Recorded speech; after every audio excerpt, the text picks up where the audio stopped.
A peaceful summer morning in a forest in North Carolina's Appalachian Mountains, Robert and his 12-year-old son Jake set out for a fishing trip along the riverbank, eager to spend the day together. Robert, a fairly new outdoorsman with a couple of years' worth of experience navigating the wilderness under his belt, had taught his son everything he knew about fishing and survival. Jake, eager to impress his father, carried his small tackle box while Robert led the way, their boots crunching against the damp earth as they moved through the forest. The river shimmered under the soft light filtering through the canopy, and the air carried the scent of pine and fresh water. They settled on a quiet spot where the current was slow, setting up their rods and unpacking their lunch. The morning passed peacefully, with the rhythmic sounds of casting lines and occasional bursts of laughter breaking the silence.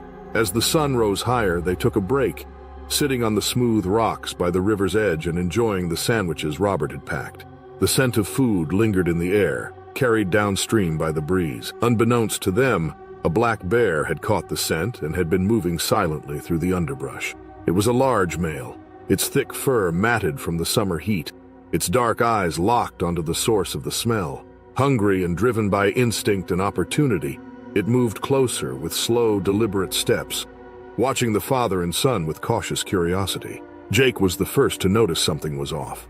The birds had gone silent, and the usual rustling of the forest seemed to have vanished.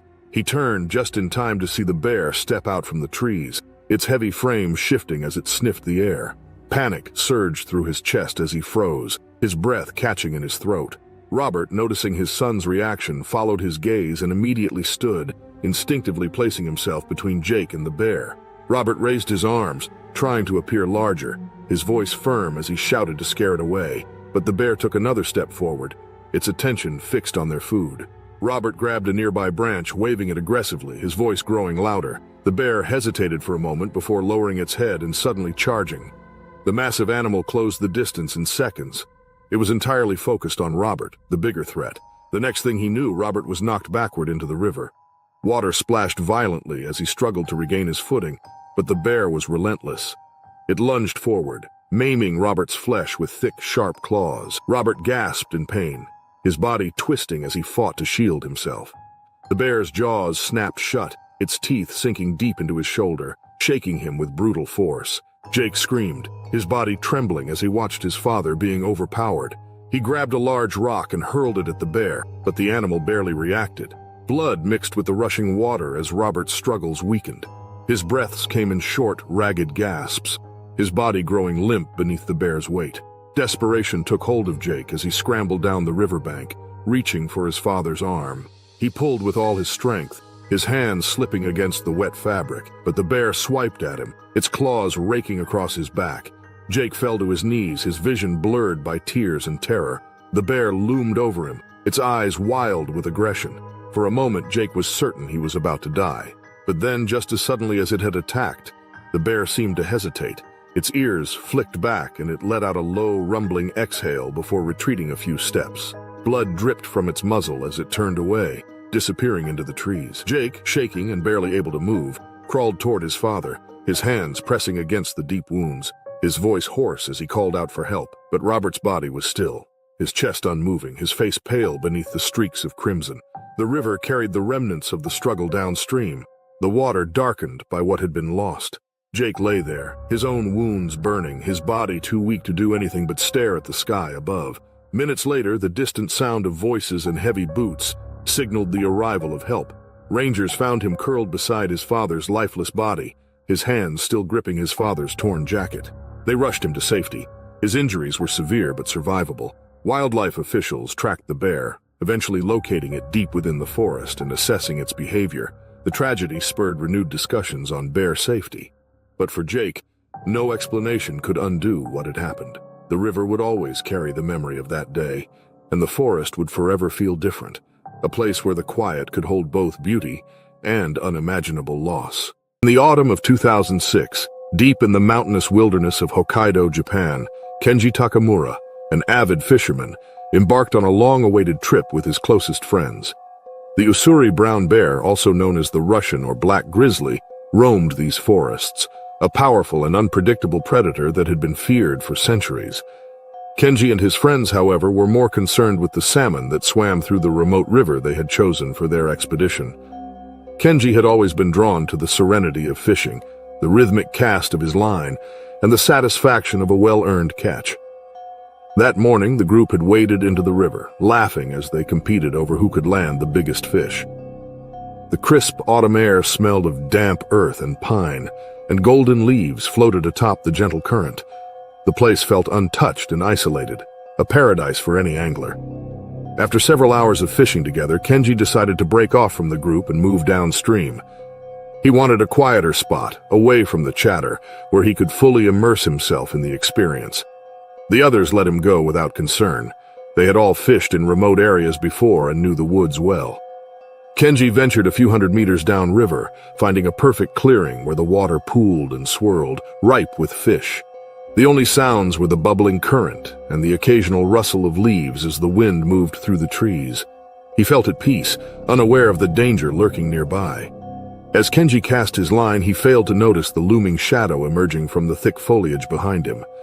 The Ussuri brown bear had been watching him for some time, drawn by the scent of freshly caught fish. At nearly 3 meters tall and weighing over 400 kilograms, it was a formidable predator with no fear of humans. It moved in when the wind shifted, carrying Kenji's scent toward the beast. By the time Kenji noticed the bear, it was too late. A branch snapped, and he turned just as the massive creature surged forward. A bolt of fear paralyzed him. The bear's dark eyes locked onto him, and in that moment he understood that he had trespassed into something far beyond his control. Instinct screamed at him to run, but he knew that would provoke the bear further. The beast charged with terrifying speed. Kenji barely had time to react before it was upon him, knocking him off his feet with a force that sent him sprawling onto the rocky riverbank. Pain exploded through his body as claws raked across his torso, tearing through his waterproof jacket like paper.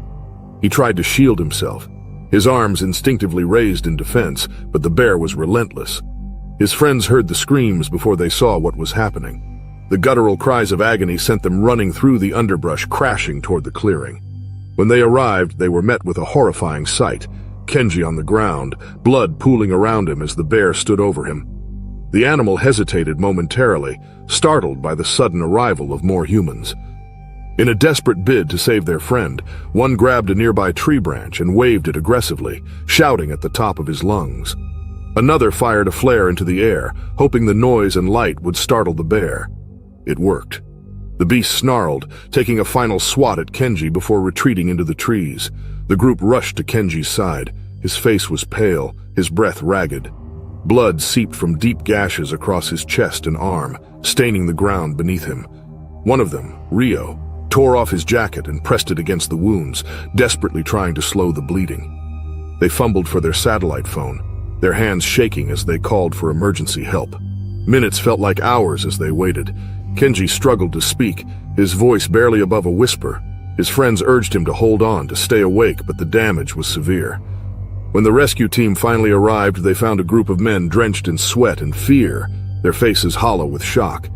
The medics worked quickly, but despite their efforts, Kenji's body succumbed to the trauma before they could transport him to safety. The aftermath of the attack left the group shaken, haunted by the gruesome reality of what had happened. None of them had ever considered the possibility of a bear attack. It had always been an abstract fear, a distant danger. Now it was an indelible part of their lives. Kenji's death sent shockwaves through the local community. Authorities set out to locate and track the bear responsible, but the vast wilderness made it nearly impossible. Warnings were issued to other fishermen and hikers, urging caution in the region. Kenji's family mourned the loss of a man who had loved the outdoors, who had simply been in the wrong place at the wrong time. For his friends, the trip that was supposed to be a weekend escape became a defining tragedy. They carried that day's weight with them, the sound of Kenji's screams forever etched into their memories. Once a place of peace, the river now held only ghosts of the past. Years later, Ryo would return to the same spot, standing by the river's edge, with the current whisper in his ears. He no longer brought a fishing rod, only silence, only remembrance. The wilderness had not changed, indifferent to the loss it had claimed. But for those who had been there, nothing would ever be the same again. In the summer of 2009, Luca Bellini, a seasoned wildlife photographer from Milan, Italy, set out on an expedition deep into the Carpathian Mountains of Romania. Known for their breathtaking landscapes and dense forests, these mountains were home to one of Europe's largest populations of brown bears. Luca had spent years traveling the world to capture rare glimpses of nature's most elusive creatures, and this time, his goal was to photograph the Carpathian brown bear in its natural habitat. Luca's journey led him to a remote section of the forest near the Buseghi Mountains, where few ventured. The air was thick with the scent of damp earth and pine, and the only sounds were the occasional chirping of birds and the rustling of leaves as unseen creatures moved through the undergrowth. He had set up his campsite near a rocky outcrop, a vantage point allowing him to capture the wildlife below. After days of unsuccessful attempts to spot a bear, Luca wondered if his patience would be rewarded. One morning, before the sun had risen, he ventured out with his camera in hand, trekking carefully along a narrow game trail that wound through the towering trees. As he moved, he took in the beauty of the mist-covered valley, stopping now and then to photograph the enchanting scenery. Then, as he reached a small clearing, his heart leaped. There, just beyond the tree line, stood a massive brown bear, its powerful frame partially hidden by the shadows of the forest. His hands trembled with excitement as he raised his camera, careful not to make sudden movements. Through the lens, he could see the bear sniffing the air, its deep brown fur illuminated by the morning light. It was the perfect shot. He adjusted his settings, steadying his breath as he prepared to capture the moment. Just as he pressed the shutter button, a gust of wind carried his scent toward the animal. The bear's head snapped up. Its dark eyes locked onto Luca, and in an instant its demeanor changed. A low, guttural growl rumbled from its throat. Luca's excitement turned to cold fear as he realized his mistake. He had gotten too close. Before he could even think of retreating, the bear stepped forward, its massive paws crushing the undergrowth beneath it. Then, without warning, it charged. Luca's survival instincts kicked in. He turned and bolted, his boots pounding against the uneven ground. His heart hammered against his ribs as he sprinted toward a nearby incline, hoping to distance himself from the predator. But the bear was fast, faster than he had ever imagined. He could hear it crashing through the underbrush behind him, its heavy breaths growing louder. Desperation surged through him as he spotted a fallen tree just ahead. With one final burst of energy, Luca threw himself over the massive trunk, landing hard on the other side. He scrambled to his feet, darting behind a thick cluster of boulders. His breath came in ragged gasps as he pressed his back against the cold stone, his mind racing. The bear reached the fallen tree, hesitating momentarily as it searched for him. Luca barely dared to breathe, every muscle in his body tense. Seconds felt like hours. The bear huffed, sniffing the air before letting out a low growl. It paced along the edge of the fallen tree, its frustration evident. Then, as suddenly as the chase had begun, the bear lost interest. With one last glance toward the rocks where Luca was hiding, it turned and lumbered back into the forest, disappearing into the dense foliage. Luca remained frozen in place, his chest rising and falling with the effort of catching his breath. His body trembled, not just from exhaustion, but from the sheer intensity of the experience. Slowly, he reached for his camera, which was still miraculously strapped around his neck. The lens was cracked and the body was scratched, but it had survived, just like him. It took him nearly an hour to gather the courage to move. His limbs felt weak as he retraced his steps, cautiously returning to his campsite. Every rustle in the trees sent him a fresh wave of panic. But the bear did not return. When he finally reached the safety of his tent, he collapsed onto the ground, shaking with relief. In the following days, Luca couldn't shake the memory of the bear's eyes, dark, intelligent, and terrifyingly primal.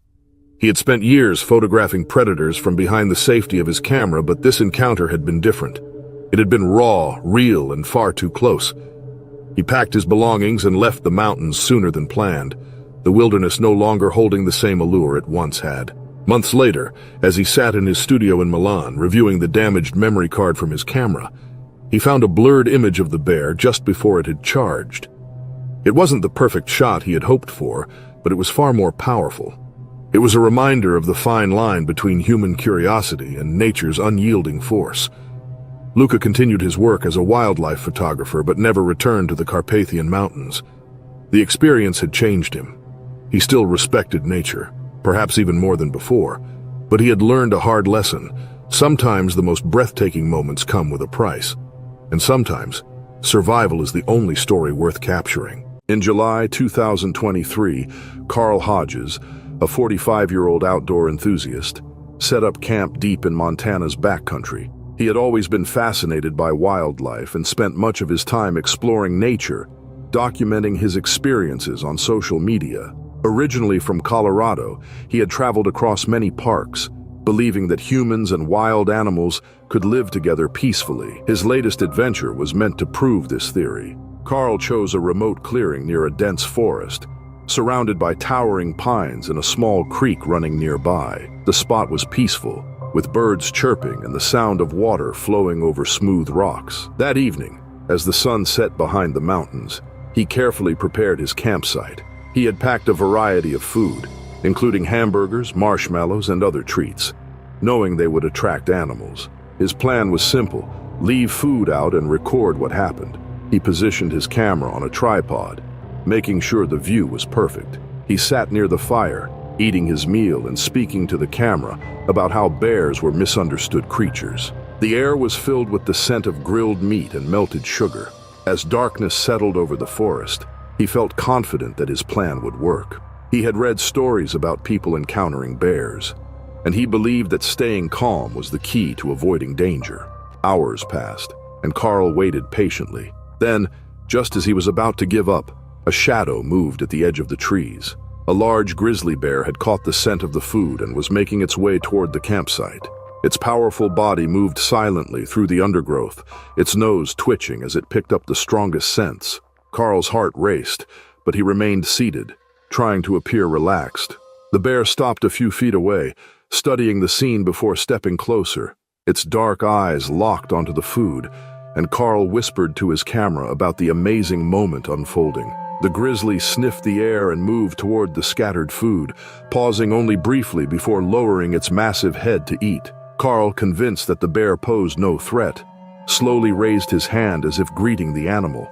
Without warning, the bear lunged forward, swinging its powerful paw. Its sharp claws struck Carl's face, sending him tumbling backward. Blood splattered across the ground as he collapsed unconscious. The sudden movement startled the bear for a moment, but then it turned its attention back to the food. The fire flickered, casting shadows across the scene. The bear chewed noisily, tearing into the meal that had lured it to the campsite. The camera continued recording as the minutes passed. Carl lay motionless, his injuries severe. The grizzly, now comfortable in its surroundings, moved closer to him, sniffing his body. What happened next would remain unseen until the footage was later recovered. The wilderness was silent except for the sound of the bear feeding. The fire crackled softly, and the camera's red light continued blinking in the darkness. The bear remained near the campsite, chewing through the leftover food. The smell of cooked meat still lingered in the air, keeping the animal interested. The flames from the fire had started to die down, casting flickering shadows around the area. The camera, still positioned on the tripod, continued recording everything. The wilderness remained quiet except for the occasional rustling of leaves and the soft crackling of embers. The grizzly turned its attention back to Carl. He was still lying motionless on the ground, his face covered in blood from the deep wound on his head. The bear sniffed his body before nudging him with its powerful snout. There was no reaction. Satisfied that there was no threat, the animal moved closer. Its sharp teeth sank into his flesh, tearing away pieces as it fed. The sound of ripping echoed through the empty campsite. The bear continued, undisturbed by the surrounding darkness. Time passed, and the night grew colder. The wind picked up slightly, rustling the branches above. The forest remained still, as if watching the scene unfold. Hours later, as the first light of morning stretched across the sky, the bear finally wandered away, disappearing into the trees. The campsite was now in ruins, with scattered belongings and torn fabric from the tent spread across the ground. The only movement came from the flickering red light on the camera. Days later, a search team arrived after Carl had failed to respond to messages from friends. His absence had raised concern, and park authorities were contacted. The team moved carefully through the forest, following a faint trail that led them to the clearing. As they approached the site, The strong smell of decay filled the air. They stepped cautiously over broken branches and scattered supplies before stopping near the remains. Carl's body was partially eaten, his injuries severe and beyond recognition. His belongings were scattered around him, and the camera still stood on its tripod. One of the search team members noticed the blinking light and carefully retrieved the device. The scene was grim, and the team knew there was nothing more they could do. The authorities were informed, and arrangements were made to remove what remained of Carl. Back in town, investigators reviewed the footage from the camera. The last recorded moments showed Carl seated near the fire, his voice calm as the bear approached. The team watched as he raised his hand slightly before the sudden attack. The final moments captured the Grizzly sniffing the lens before dragging Carl out of frame. The screen then turned black. News of the attack spread quickly, serving as a warning to those who underestimated the dangers of the wild. Experts reminded visitors of the risks of interacting with large predators. Park rangers placed new warnings around the area, urging people to store food properly and avoid direct encounters with bears. Carl's story became a tragic reminder of how unpredictable nature could be. His final footage remained as proof of the consequences of ignoring safety in the wilderness. In February 2025, the Montana wilderness was covered in thick snow, making travel dangerous. Officers Adam Reynolds and Chris Walker of the Montana Highway Patrol had years of experience dealing with emergencies in harsh conditions. They had seen many accidents caused by icy roads, but neither expected the threat they would face that day. Adam Reynolds, 38 years old, had served in law enforcement for over a decade. He was known for his calm nature and quick thinking. Having grown up in Montana, he understood the dangers of wild animals. Chris Walker, 35, had joined the force 5 years earlier. He was strong, dedicated, and determined to protect the people of his state. The two officers had worked together for years, forming a strong bond. That afternoon, a truck driver reported a large grizzly bear near a snow-covered highway just outside the wilderness in the Rocky Mountains. The driver had nearly hit the animal and said it looked aggressive and confused. Wildlife sightings were common in this area, but a bear so close to the road was dangerous. The officers were sent to check the situation. As they drove along the deserted highway, the air was freezing and visibility was low due to snowfall. They spotted large paw prints in the snow leading toward a roadside ditch. Stopping the patrol car, they stepped out cautiously, scanning the area. The deep snow made it difficult to move quickly. The officers expected to find the bear in the distance, but everything was silent. Without warning, the bear exploded from the ditch. It had been lying low, hidden by the snow. Its massive body surged forward with terrifying speed. Before Reynolds could react, the grizzly knocked him to the ground. The bear mauled him viciously, his screams cut short. Blood stained the snow as the attack continued.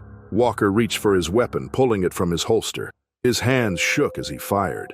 The gunshots echoed through the cold air, but the bullets did little to stop the charging bear. It turned its attention to Walker, who tried to retreat. The thick snow slowed him down, and he lost his footing. The grizzly reached him before he could escape, dragging him into the trees and disappearing into the dark wilderness. Silence fell over the highway once more. The snowfall quickly began to cover the bloodstains on the ground. The officer's patrol car sat with its lights flashing, the radio crackling with unanswered calls. Backup arrived soon after, but it was too late. The only signs of the officers were torn uniforms and blood trails leading into the trees. Wildlife authorities were called in to track the bear. It had proven to be a serious threat and had to be dealt with immediately. As night fell over the Montana wilderness, the search for the grizzly began. The officers had responded to a routine call, unaware that it would become one of the deadliest bear attacks in the region. The cold night settled over the Montana wilderness as search teams prepared for the difficult task ahead. The officers had vanished into the dense forest, and the only clues left behind were scattered patches of blood and torn clothing. Wildlife experts and law enforcement worked together, determined to find the grizzly before it could harm anyone else. Tracking the bear in deep snow was challenging. The animal had left a trail leading deeper into the trees, its powerful body moving effortlessly through the frozen landscape. The team followed carefully, their weapons ready. Hours passed before they spotted the bear resting near a rocky outcrop. The moment it sensed movement, it rose to its full height, letting out a deep growl. The men knew they had no choice but to act quickly. The first shot rang out, hitting the bear in the shoulder. It roared in pain but did not retreat. The second shot struck its chest, and the massive creature staggered before collapsing onto the snow. The grizzly that had claimed 2 lives had been stopped. When the search team examined the remains, they found evidence confirming that the bear had consumed parts of the officers. Back at the highway, news of the attack spread quickly. Fellow officers arrived at the scene, their faces filled with grief.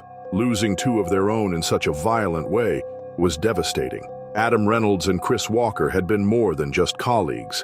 They had been friends, fathers, and sons. Their empty patrol car stood as a reminder of the tragedy. The community mourned the loss. Candlelight vigils were held in their honor, and people gathered to support their families. The pain of their absence was deep, especially for those who had worked alongside them for years. Schools, businesses, and government offices lowered flags in their memory. The sacrifice they had made would not be forgotten. Wildlife experts used the incident to raise awareness about the dangers of bear encounters. They explained that grizzlies often became aggressive when disoriented, especially in harsh winter conditions. People were urged to report sightings immediately and avoid areas where bears had been spotted. Officials increased patrols along remote highways, hoping to prevent another tragedy. Months later, a memorial was placed near the site of the attack. A plaque with their names reminded travelers of their bravery. Visitors often stopped to pay their respects, leaving flowers and notes. The highway, once just a road through the wilderness, had become a place of remembrance. The loss of the officers left a lasting impact on Montana. Their dedication to protecting others had cost them their lives, but their memory lived on. Their families, friends, and fellow officers carried their legacy forward, ensuring they would always be remembered.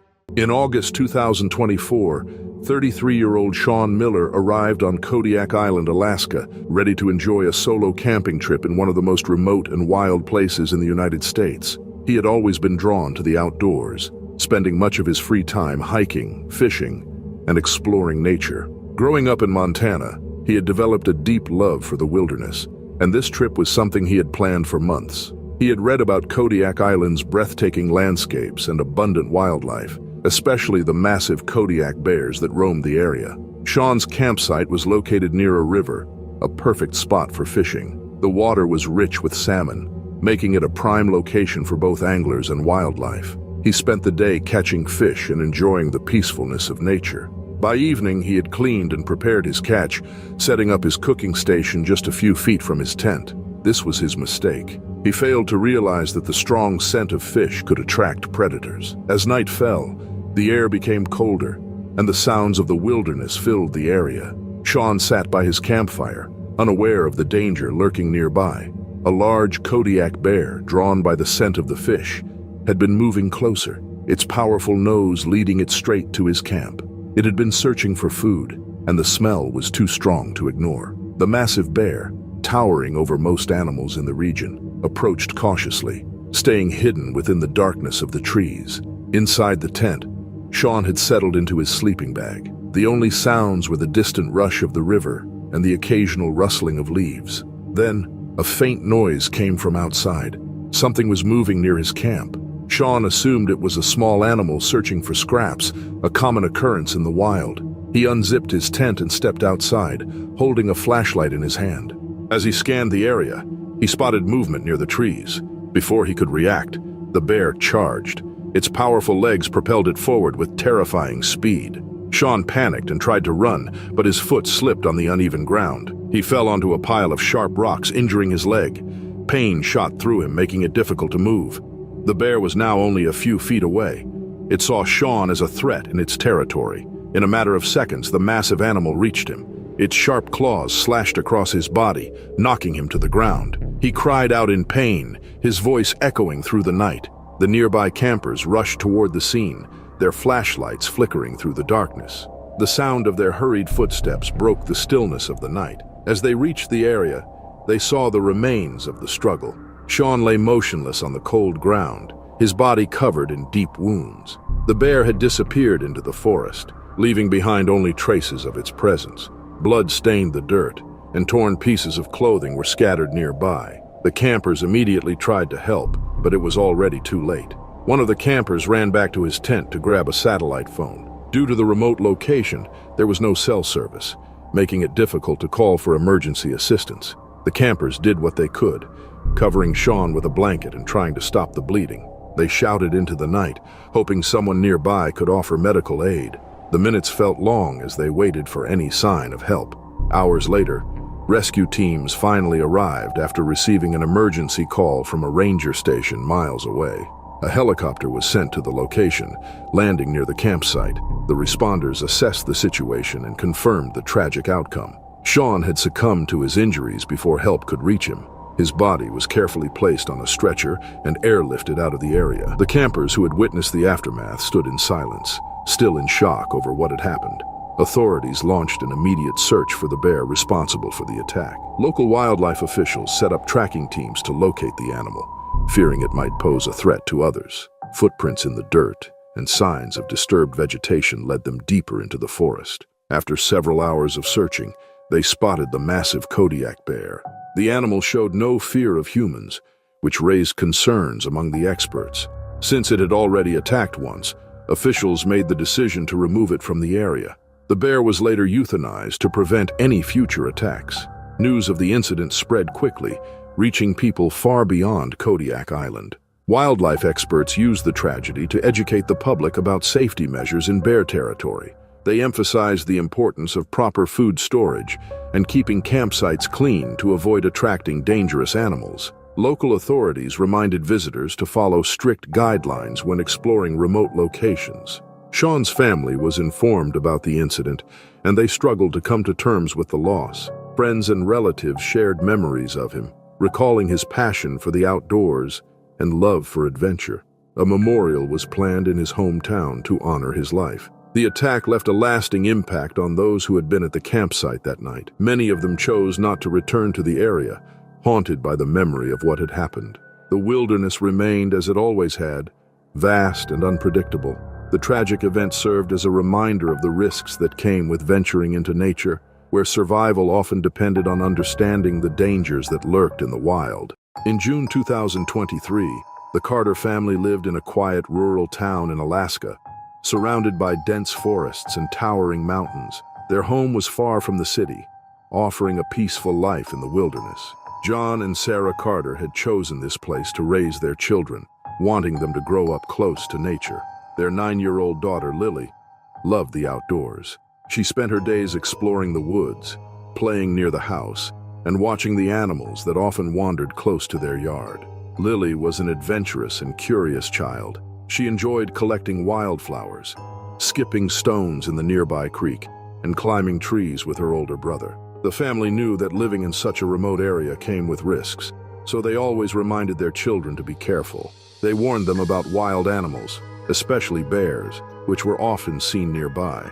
That evening, as the sun slowly set behind the hills, Lily played outside. The air was cool, and the sky was painted with shades of orange and purple. She laughed as she ran across the yard chasing fireflies. Her parents were inside, finishing up dinner. They occasionally glanced out the window to check on her. Nothing seemed out of the ordinary. Without warning, the peaceful moment turned into a nightmare. A grizzly bear, large and powerful, had been lurking in the shadows of the forest. Drawn by the scent of food or simply wandering in search of prey, it had come too close. The bear moved silently, its massive paws making no sound on the grass.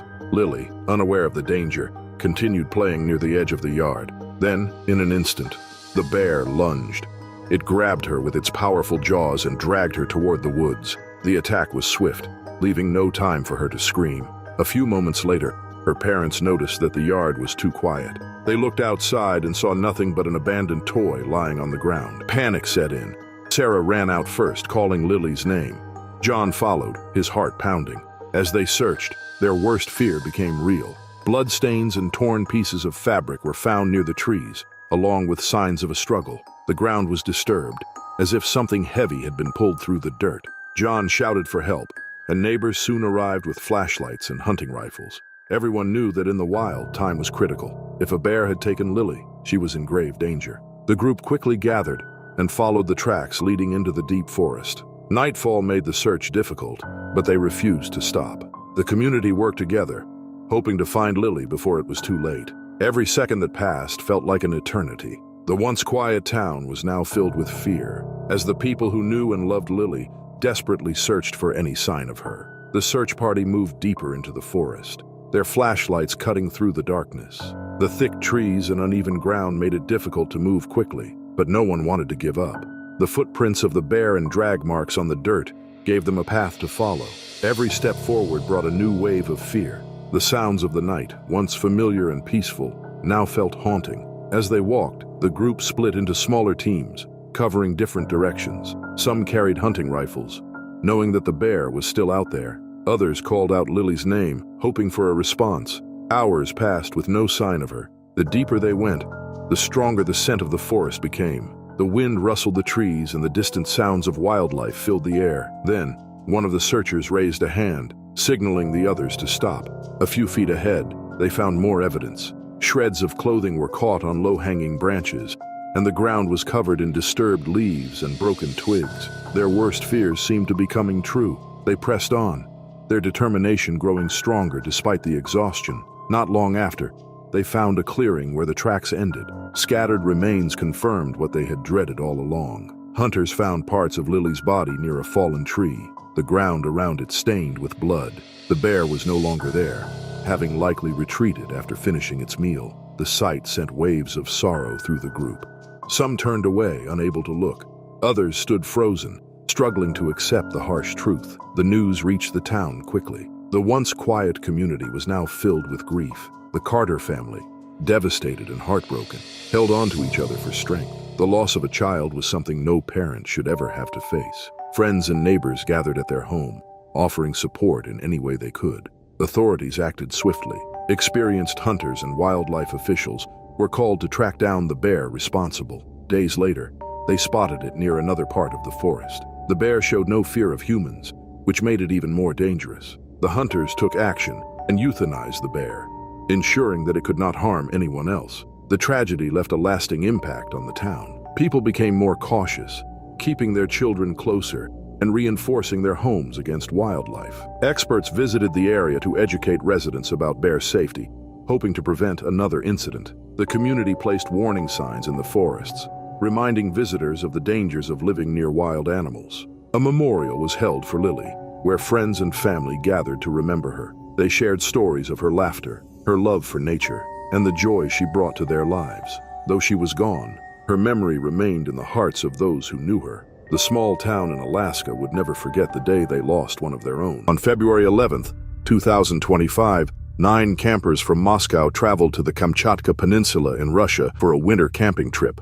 The group consisted of experienced outdoor enthusiasts and a few first-time campers who wanted to explore the frozen wilderness. They had prepared for extreme weather, packing heavy clothing, food supplies, and survival gear. The journey to the campsite took them deep into the snow-covered forest, surrounded by towering trees and icy rivers. The group was excited to experience the remote beauty of Kamchatka, known for its volcanic landscape and diverse wildlife, including wolves and bears. After a long day of trekking through the thick snow, they finally reached a clearing near a frozen river. They decided to set up their tents under a large tree, thinking the dense branches would provide extra shelter from the cold wind. The snowfall had been heavy that day, covering the ground and tree branches with a thick layer of white. Unaware of the potential danger, they finished setting up camp, built a fire, and spent the evening talking and enjoying the warmth of their tents. As night fell, the temperature dropped even lower, and the wind howled through the trees. The campers settled into their sleeping bags, exhausted from the day's hike. The only sounds were the occasional crackling of the fire and the distant calls of nocturnal animals. The calm, however, would not last long. Sometime in the middle of the night, a loud cracking sound echoed through the forest. The weight of the heavy snow had become too much for one of the thick branches above their tent. The massive branch snapped and came crashing down onto one of the tents, trapping and injuring the campers inside. The sudden noise and impact startled the entire group, jolting them awake in a panic. The unexpected disturbance attracted the attention of a nearby Russian grizzly bear. The region was home to these massive predators, which were known to scavenge for food during the harsh winter months. The bear, thinking the noise had come from an animal, moved toward the camp its heavy paws crunching through the snow. The campers, confused and frightened, tried to assess the situation. Some scrambled out of their tents, while others stayed frozen in place. The fire had started to die down, casting eerie shadows across the campsite. Before anyone could react, the grizzly burst into the clearing. Its powerful frame was covered in thick fur, and its breath was visible in the freezing air. In a sudden, violent motion, the bear lunged at the nearest person. With a swipe of its massive claws, it tore through the fabric of a tent, dragging one camper out into the snow. Chaos erupted as the rest of the group realized what was happening. Some tried to run, while others yelled in desperation, hoping to scare the predator away. But the bear was relentless, driven by instinct and the scent of fear. The dark forest echoed with the sounds of terror as the attack continued. The massive grizzly moved with terrifying speed through the snow-covered campsite. The injured camper struggled to break free, but the bear's strength was too great. The animal sank its teeth into the victim's shoulder, crushing bone and flesh before dragging the lifeless body deeper into the forest. The other campers, now fully aware of the deadly threat, tried to escape, but the heavy snow slowed their movements. The predator continued its rampage, turning its attention to those still inside the tents. One camper, unable to move in time, was mauled as the bear tore through the fabric, its powerful jaws clamping down with devastating force. Others attempted to flee in different directions, hoping to outrun the danger. Some managed to reach the trees, but for those left behind, there was no chance to react. The cold night air was filled with the sounds of struggle and pain. The bear attacked with relentless aggression, swiping its claws and knocking down several campers before delivering fatal bites. The deep snow turned red as the attack continued. The group, once filled with excitement for their winter adventure, was now fighting for survival against an unstoppable force. Amid the chaos, two of the campers managed to escape into the darkness. Their breath was heavy, and their hands trembled from both fear and the freezing air. They pressed their bodies against the thick tree trunks, hoping to remain unseen. The sounds of destruction behind them grew quieter as the predator focused on the remaining victims. They knew they could do nothing to help their friends now. Their only hope was to survive until morning. Hours passed in complete silence. The cold became unbearable, but the survivors dared not move. When the first light of dawn broke through the trees, they carefully stepped out from their hiding place. Their legs were weak, and every step felt heavier than the last. They cautiously approached what was left of their campsite. The scene before them was horrifying. Tents were torn apart, supplies were scattered, and the snow was stained with the aftermath of the brutal attack. The bear was gone, leaving behind only destruction. Shaken and exhausted, the two survivors knew they had to find help. They made their way through the dense forest, walking for hours until they reached a remote ranger station. The authorities were immediately alerted, and a search team was dispatched to the site. When officials arrived, they confirmed the worst. 7 campers had lost their lives in the attack, their bodies left in the snow as evidence of the nightmare that had unfolded. The news of the deadly incident spread quickly, shocking the nation. Experts examined the situation, stating that the heavy snowfall and the fallen tree had unknowingly lured the bear to the campsite. Wildlife officials tracked the predator and took action to prevent further danger. The tragedy led to stronger safety measures for those venturing into the wilderness. The loss of life served as a harsh reminder of the unpredictable nature of the wild. In July 2024, Emily Harris, a 40-year-old resident of Asheville, North Carolina, started her morning like any other. She lived in a quiet suburban neighborhood near the Blue Ridge Mountains, an area surrounded by forests and rolling hills. Emily had always loved nature and enjoyed the peaceful environment of her town. She worked as a freelance graphic designer, spending most of her time indoors. Walking her dog, a loyal golden retriever named Max, was her favorite way to relax. That morning, the air was warm, and the sun was just beginning to rise. Birds chirped in the trees, and the streets were empty except for a few early risers. Emily had taken this route many times before, passing by the familiar houses and well-maintained gardens. The neighborhood bordered a wooded area where wild animals were sometimes spotted. Deer, raccoons, and even the occasional bear had been seen, but they usually stayed away from humans. As she walked, Emily let Max explore the grass along the sidewalk. He sniffed around, his tail wagging happily. Suddenly, he stopped. His ears perked up, and a low growl rumbled in his throat. Emily followed his gaze toward the dense trees lining the path. Before she could react, a black bear emerged from the underbrush. The bear looked young, possibly searching for food. It had likely wandered too close to the neighborhood and was startled by Max's barking. For a brief moment, Emily and the bear locked eyes. Fear shot through her body, but she knew she had to stay calm. Max barked louder, pulling at his leash, trying to protect her. The bear, seemingly confused and alarmed, made a sudden move. In its panic, it charged forward, knocking Emily off balance. She fell to the ground, her arms scraping against the pavement. The bear, swiping in an attempt to move past her, left a deep scratch on her arm before bolting back into the woods. Pain shot through Emily's arm as she struggled to get up. Max stood beside her, his protective stance unshaken. The bear was gone, but the attack had left her shaken. She took deep breaths, trying to steady herself. The morning, which had started so peacefully, had turned into a terrifying experience. With Max by her side, she forced herself to her feet. Her arm throbbed, blood dripping from the deep wound. She clutched it with her other hand, realizing she needed medical attention. She hurried back to her house, her heart still pounding. The neighborhood remained quiet, unaware of what had just happened. Emily reached her doorstep, breathing heavily as she opened the door. The safety of her home had never felt more comforting. She grabbed her phone and called for help, the reality of the attack settling in. The peaceful streets of Asheville had just witnessed a rare and frightening encounter. The bear had vanished, but the scars, both physical and emotional, would stay with Emily forever. Emily sat on her couch, pressing a clean towel against her injured arm. The pain was sharp, but she was more shaken by what had happened. Her heart was still beating fast, and Max sat beside her, watching her closely. The peaceful neighborhood she had always felt safe in now felt different. The bear had come too close, and the thought of what could have happened made her uneasy.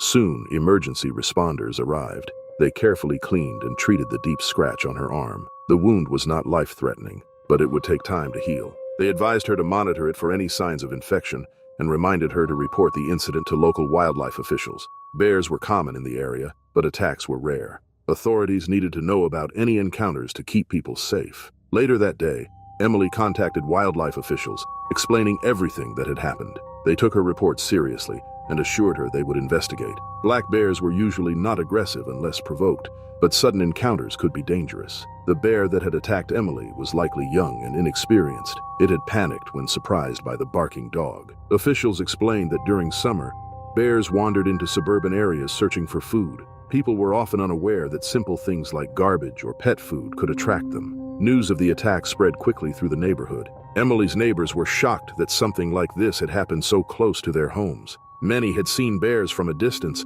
but had never imagined one would come this near. Some people became fearful, worried that another bear might appear, while others took the incident as a reminder to be more careful when walking near wooded areas. Wildlife experts visited the area the next day, looking for any signs of the bear. They checked the woods near the neighborhood, but found no sign of it. They believed it had moved deeper into the forest. To prevent future encounters, they placed warning signs around the area and advised residents to remove anything that might attract bears, such as bird feeders and unsecured trash bins. Emily tried to return to her normal routine, but the memory of the attack stayed with her. She became more cautious when taking Max for walks, avoiding areas near the trees and always carrying a whistle, as experts had suggested. Though she still loved nature, she now saw it with a new awareness. Over time, the neighborhood adjusted. People remained alert but did not let fear control them. Wildlife officials continued monitoring the area, reminding residents of the importance of coexisting safely with nature. The bear was never seen again, but its sudden appearance had left a lasting impact. Emily healed, both physically and mentally, but she never forgot that morning. The quiet streets of Asheville had witnessed a rare moment of danger, a reminder that even the most peaceful places could hold unexpected risks. January 2025 arrived with freezing winds and heavy snowfall in the Arctic region of Norway. The small, remote village of Longyearbyen in Svalbard remained covered in thick layers of ice and snow. This village, one of the northernmost settlements on Earth, was home to only a few hundred people, mostly researchers, fishermen, and police officers responsible for maintaining order in the harsh conditions. Among them was Henrik Dahl, a 39-year-old police officer dedicated to keeping the village safe. Henrik was well experienced in handling Arctic dangers, He had spent years working in extreme conditions, always prepared for unexpected threats. The region was known for its polar bears, which often wandered close to human settlements in search of food. Though these bears were protected by law, they posed a significant danger when they ventured too close. Henrik had dealt with several incidents involving these massive animals, always ensuring the safety of the villagers and the wildlife. On a particularly cold morning, Henrik set out on his routine patrol. He drove along the icy roads in his police vehicle, scanning the landscape for unusual activity. The sky was covered with thick clouds, and visibility was low due to the ongoing snowfall. His radio crackled with occasional reports from other officers, but everything seemed quiet. As he neared the village's waste disposal site, he noticed large tracks in the snow. He immediately recognized them as the footprints of a polar bear. Stepping out of his vehicle, Henrik followed the tracks cautiously. His breath formed small clouds in the freezing air as he moved forward, his boots crunching against the ice. Suddenly, he spotted a massive white figure near a pile of garbage. The bear, likely attracted by the scent of food, was rummaging through the waste. It was an enormous creature, its thick fur coated with snowflakes. Henrik knew he had to be careful. A startled bear could be unpredictable, and any sudden movement might provoke it. As he took another step forward, the bear suddenly turned and locked eyes with him. There was a brief moment of silence, and then, without warning, the bear charged. Henrik barely had time to react before the massive animal knocked him off his feet. The impact force sent him crashing onto the hard, icy ground, disorienting him. A sharp pain shot through his body as the bear's powerful claws grazed his arm, tearing through his thick winter jacket. He struggled to breathe, his mind racing as he tried to imagine an escape. Despite the intense pain, Henrik forced himself to move. Injured but still conscious, he began crawling toward his patrol car, his gloved hands slipping against the ice. He managed to reach his belt and unholstered his firearm. With great effort, he fired a warning shot into the air. The loud crack of the gun echoed through the frozen landscape, causing the bear to pause.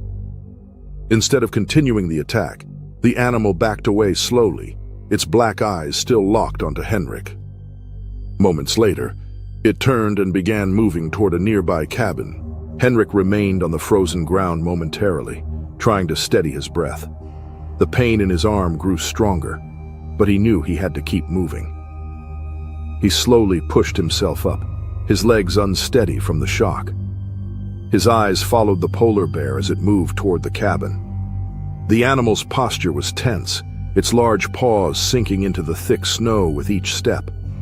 Henrik realized that the bear was not leaving, but had found something else that had caught its attention. He took slow steps toward his vehicle, careful not to make sudden movements. His radio was still attached to his belt, and he pressed the button with stiff fingers. His voice was weak but firm as he reported the attack. The response came quickly, confirming that backup was on the way. The nearest station was miles away, but officers would reach him immediately. For now, he was alone. Henrik turned his focus back to the bear, digging into a pile of wooden crates near the cabin. The scent of fish filled the cold air. He remembered that researchers often stored supplies in that area, sometimes leaving food outside to study wildlife behavior. The bear must have mistaken the crates as a natural food source. It let out a deep growl as it used its claws to rip apart the wood, its strength easily breaking through the barriers. The situation was dangerous. If the bear found food near the village, it would return, increasing the risk for the people living there. Henrik needed to act before the animal became more aggressive. He raised his arm, wincing at the pain, and fired another warning shot into the sky. The sharp sound cut through the silence, and the bear flinched. It stepped back slightly but did not leave. Henrik kept his distance, his mind racing for a solution. He spotted an emergency flare inside his vehicle and quickly grabbed it. With one swift motion, he ignited it, causing a bright red light to glow against the white snow. The sudden brightness and the hissing sound startled the bear. It hesitated before turning away from the crates. Slowly, it backed away. Then, without warning, it bolted toward the open wilderness, disappearing into the trees. Relief washed over Henrik, but his body ached. His arm throbbed, and the icy air made the pain worse. He leaned against his vehicle, his breath shaky. Moments later, the sound of an approaching snowmobile reached his ears. The other officers had arrived. They rushed to his side, assessing his injuries. His arm was bleeding from the deep claw marks, and his jacket was torn, exposing his wounded skin. He was quickly taken to the nearest medical center, where his wounds were treated. Though the injuries were painful, they were not life-threatening, and he would recover after weeks of rest. Though shaken by the attack, the village was safe. The bear had left, but its presence served as a warning. Henrik knew these encounters would continue as long as humans and wildlife shared the same land. On August 18, 2021, the sun shone brightly over the Ural Mountains in Russia. The air was crisp, and the scent of pine trees filled the forest. A 68-year-old grandmother, Olga Ivanova, walked along a narrow dirt path with her 3 grandchildren. The children, aged 7 to 12, chatted excitedly as they searched for mushrooms among the fallen leaves. Olga had enjoyed this tradition for years, teaching them about nature and the beauty of the wild. Olga was a strong woman with a deep love for the outdoors. She had grown up in a small village near the mountains and knew the forest well. She had always warned her grandchildren about the dangers of wandering too far. The woods were home to many wild animals, and one had to be careful. Still, the peaceful surroundings gave her a sense of safety. The children trusted her completely, knowing she would always protect them. The group moved deeper into the forest, picking mushrooms and placing them in a woven basket. Birds chirped in the trees, and a gentle breeze rustled the leaves. It was a perfect day. As they walked, Olga noticed fresh animal tracks on the soft ground. She paused, studying them closely.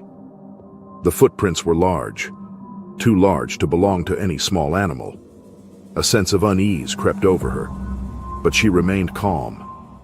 She decided they had gathered enough and turned to lead the children back toward the trail. Just as they were about to leave, a rustling sound came from nearby bushes. The children froze, their eyes wide with curiosity. A moment later, a large Russian grizzly bear emerged from the trees. It was not alone. 2 small cubs followed closely behind. Olga's heart pounded. She knew that a mother bear with cubs was one of the most dangerous encounters in the wild. If the bear felt threatened, it would attack. The bear locked eyes with Olga. It sniffed the air, sensing the presence of humans. Olga knew she had to act fast. Moving slowly, she reached for the children's hands, signaling them to back away. The bear let out a deep growl, standing on its hind legs. The children clung to Olga, fear taking over. Then, in an instant, the bear charged. It moved with incredible speed, closing the distance between them. Olga stepped before her grandchildren, spreading her arms wide to shield them. The bear swiped its massive paw, knocking Olga to the ground. The impact sent her rolling into the dirt as pain shot through her body. The children screamed as the bear turned its attention to them. The grizzly lunged at the children, knocking them down. 2 of them suffered deep wounds as the bear's claws tore through their skin. The youngest, Dmitri, was unable to escape. Olga, despite her pain, cried out desperately. Her voice echoed through the trees, startling the bear. After a few moments, the animal hesitated, then turned and fled back into the forest. The attack was over, but the damage had been done. The forest was silent after the attack. The leaves on the ground were disturbed, and the scent of blood lingered in the air. Olga Ivanova struggled to sit up, her body aching from the bear's powerful blow. She turned toward her grandchildren, fear gripping her heart. The 2 older children lay on the ground, their clothes torn and their bodies covered in deep wounds. Their faces were pale, and their small hands trembled as they whimpered in pain. Olga's eyes moved to the youngest child, Dmitri. He was motionless, his body still. His small frame had taken the worst of the attack, and he had not survived. A sharp pain filled Olga's chest as she realized what had happened. The weight of the moment was too much to bear. She reached out with shaky hands, tears streaming down her face. The forest, once peaceful, had turned into a place of sorrow. Summoning every ounce of strength, Olga forced herself to act. The two injured children needed help. She tore a piece of fabric from her sleeve and pressed it against the wounds of the older boy, trying to stop the bleeding. The other child cried softly, holding onto her arm. The pain was unbearable, but they needed to move. Olga knew they could not stay there any longer. She lifted one child onto her back and held the other close. Every step was difficult, but she pushed forward. The forest path seemed longer than before, and the trees seemed to be closing around her. She whispered words of comfort as she walked, hoping to keep the children awake. After what felt like an eternity, the trees opened up, revealing a small dirt road. A group of hikers appeared in the distance. Their eyes widened in shock as they saw Olga and the injured children. They rushed forward, helping her lower the children onto the ground. One of them pulled out a phone, quickly calling for help. The sound of sirens filled the air as emergency workers arrived. The children were lifted onto stretchers and rushed to the nearest hospital. Olga, exhausted and weak, collapsed to her knees. The weight of the day had finally caught up with her. News of the attack spread quickly. The tragedy shook the small village where Olga lived. People gathered in mourning, grieving for the young boy who had lost his life. Dmitri's funeral was held a few days later, and the entire community came together to honor him. The injured children remained in the hospital for weeks, recovering from their wounds. Doctors worked tirelessly to ensure they would heal. Olga visited them daily, her heart heavy, but grateful they had survived. The bear that attacked was never found. Wildlife experts believed it had acted out of fear, trying to protect its young. Signs were placed around the forest, warning visitors to be cautious. The attack served as a painful reminder of how unpredictable nature could be. In January 2025, the snow-covered Bitterroot Mountains in Montana stretched endlessly beneath a clear, starry sky. 5 hunters, Jake, Adam, Ethan, Chris, and Ryan, had been tracking elk through the thick forest for hours. They were experienced outdoors people, familiar with the challenges of winter hunting. After a long and exhausting day, they found a quiet spot to camp near a frozen stream. The cold air was sharp, and their breath formed misty clouds as they spoke about the day's search. As night settled, they built a fire and prepared their meal. Their cooler, packed with meat and snacks, was outside the tents. They knew food could attract animals, but exhaustion made them careless.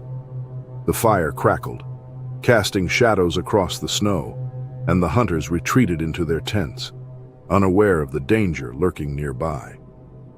In the darkness, a black bear moved silently through the trees. The unusually mild winter had left the bear restless and hungry. Drawn by the scent of food, it approached the camp, its powerful claws tearing into the cooler. The sudden noise broke the silence, stirring the hunters from their sleep.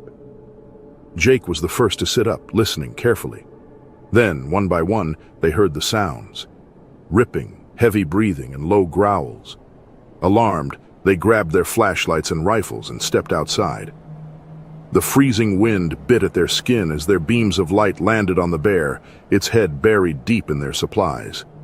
Without warning, the animal lifted its head, its eyes glowing in the darkness. For a moment, time seemed to stop. Then, with a deep growl, the bear charged. Adam, standing closest, had no time to react. The bear slammed into him, knocking him to the ground. Its sharp claws tore through his jacket, leaving deep wounds across his chest and arms. He struggled, but the force of the attack was too strong. Chris and Jake rushed forward, shouting and waving their arms, but the bear turned its fury on them next. Jake was struck across the side, and the impact sent him crashing into the snow. Claws raked across his leg, leaving him in agony. Chris tried to pull him away, but the bear lunged, biting into his arm and dragging him backward. Ethan and Ryan, still near the tents, raised their rifles. The echo of gunshots shattered the night. The first shot missed, but the second whizzed past the bear's head, startling it. The animal hesitated, then released Chris and turned toward the forest. With another shot fired into the air, the bear finally retreated, vanishing into the shadows. As the hunters gasped for breath, the silence returned. But the damage had already been done. Adam lay motionless, his injuries too severe. He had not survived. Jake and Chris remained on the ground, their wounds bleeding into the snow. Ethan rushed to the emergency radio, knowing they had to get help before it was too late. The cold night air remained still as the remaining hunters gathered around their injured friends. Their breaths came out in short, panicked bursts as they assessed the situation. The snow around them had turned dark, a silent reminder of the attack that had just taken place. The bear was gone, but the damage had already been done. Ethan pressed his hands against Jake's wounds, trying to stop the bleeding. Chris lay nearby, his arm torn and useless. Adam was unresponsive, his body still and motionless in the snow. Ryan gripped the emergency radio, his fingers trembling as he called for help. The signal was weak in the mountains, but a response crackled through after several attempts. A rescue team was coming, but the wait would be long. Minutes stretched into hours as they tried to keep warm. The fire had gone out during the attack, and none had the strength to rebuild it. Jake groaned in pain, his leg burning from the deep wounds. Chris clenched his teeth, his injured arm cradled against his chest. The reality of what had happened settled over them like a heavy weight. When the first signs of the morning appeared, the sound of approaching rescue helicopters broke the silence. Medics and rangers arrived, moving quickly to assess the injuries. Jake and Chris were lifted onto stretchers, their wounds severe but treatable. Adam, however, was covered with a blanket, his life lost to the attack. The others watched in silence, exhaustion and grief washing over them. The journey to the nearest hospital was slow and rough. The helicopters flew over the snow-covered mountains, carrying the survivors away from the nightmare they had endured. In the medical facility, doctors worked to clean and stitch the deep wounds. Jake underwent surgery for his leg injuries, while Chris was treated for the damage to his arm. Both were expected to recover, but would carry the scars for the rest of their lives. Ethan and Ryan, though uninjured, remained by their sides, the weight of what had happened still heavy in their minds. News of the attack spread quickly. Local authorities began investigating, tracking the bear's movements through the area. Wildlife experts warned hunters and campers to take extra precautions, as food left outside often attracted hungry animals. The attack served as a reminder of the dangers in the wild. The families of the hunters arrived at the hospital, their faces filled with relief and sorrow. Adam's loss was felt deeply, leaving a hole in the group. A memorial was planned in his honor, a tribute to the friend they had lost. Days later, Jake and Chris were released from the hospital, their bodies healing, but their minds still carrying the memory of that night. The mountains, once a place of adventure, now held a different meaning for them. Though they had survived, the events of that winter night would never be forgotten. The Wyoming wilderness stretched endlessly in all directions, and the air was cold. The woods were alive with the occasional rustling of unseen creatures moving through the undergrowth. It was the kind of place that demanded respect, where a single misstep could mean disaster. But for Matt, solitude was the reward. He had been hunting these woods for most of his life, trusting his instincts and skills to navigate the wild. Matt had set out before dawn, his rifle slung over his shoulder, tracking elk through the thick brush. He moved with precision, his boots barely disturbing the soft ground, his breath steady as he scanned the landscape for any sign of movement. Hours passed without success. But he didn't mind. Out here, patience was everything. All of a sudden, an eerie silence fell over the woods. The birds had stopped calling, the usual distant rustling of small animals had vanished, and the forest had grown still. Matt paused, his muscles tensing, his senses sharpening. He had learned long ago that in the wild, silence was often a warning. He turned slowly, scanning the trees, his grip tightening around his rifle. Then everything changed. It was pure chaos. From the thick brush to his left, a massive grizzly bear came into view, its powerful body surging forward with astonishing speed. Matt had no time to think. His instincts took over as he raised his rifle and fired a shot into the air, the deafening crack echoing through the trees. But the bear did not stop. It was already upon him. A massive paw swung toward Matt, claws raking deep into the flesh of his forearm. The pain sent him staggering back as warm blood soaked his sleeve. He tried to lift the rifle again, but before he could aim, the bear slammed into him, knocking him off his feet. His back hit the ground hard, the wind driven from his lungs as the beast loomed over him, its breath hot and foul, its dark eyes locked onto his struggling form. Matt twisted, desperate to escape as the bear swiped again, claws tearing through his chest and ripping through his skin. The agony was immediate, a searing, burning pain that made his vision blur. His fingers fumbled at his belt, reaching for his hunting knife. But the bear wasn't going to stop. It pressed down, its sheer weight crushing him against the earth, its jaws parting as it prepared to end him. Then, out of nowhere, another force crashed through the trees.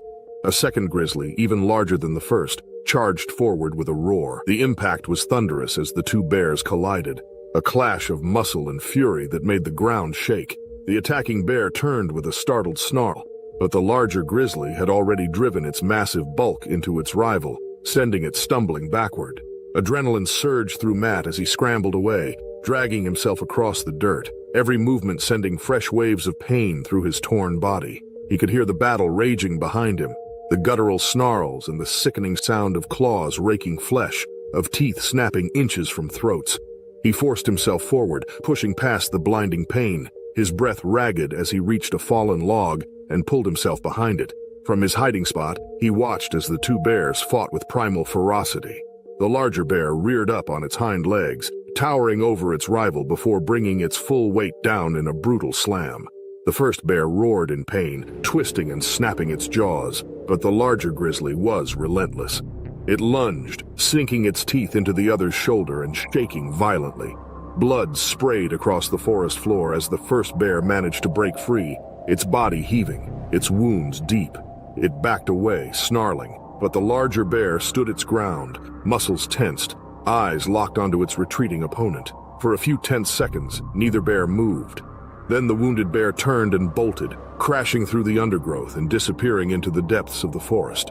The other bear remained for a moment longer, its heavy breaths visible in the cold air. Then, as if satisfied, it too turned and lumbered off into the trees.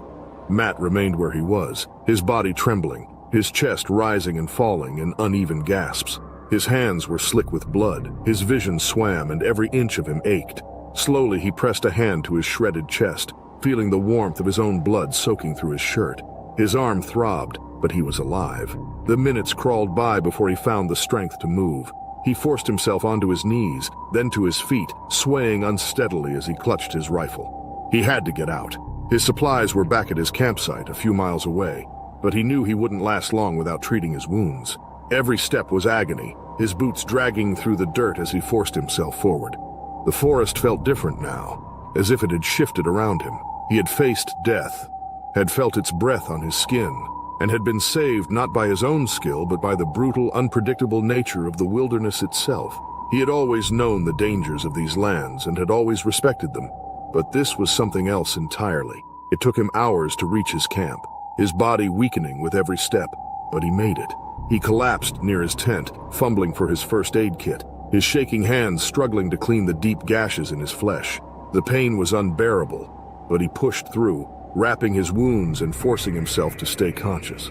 The next morning he made the long trek back to civilization, his body broken but his mind racing with the events of the night before.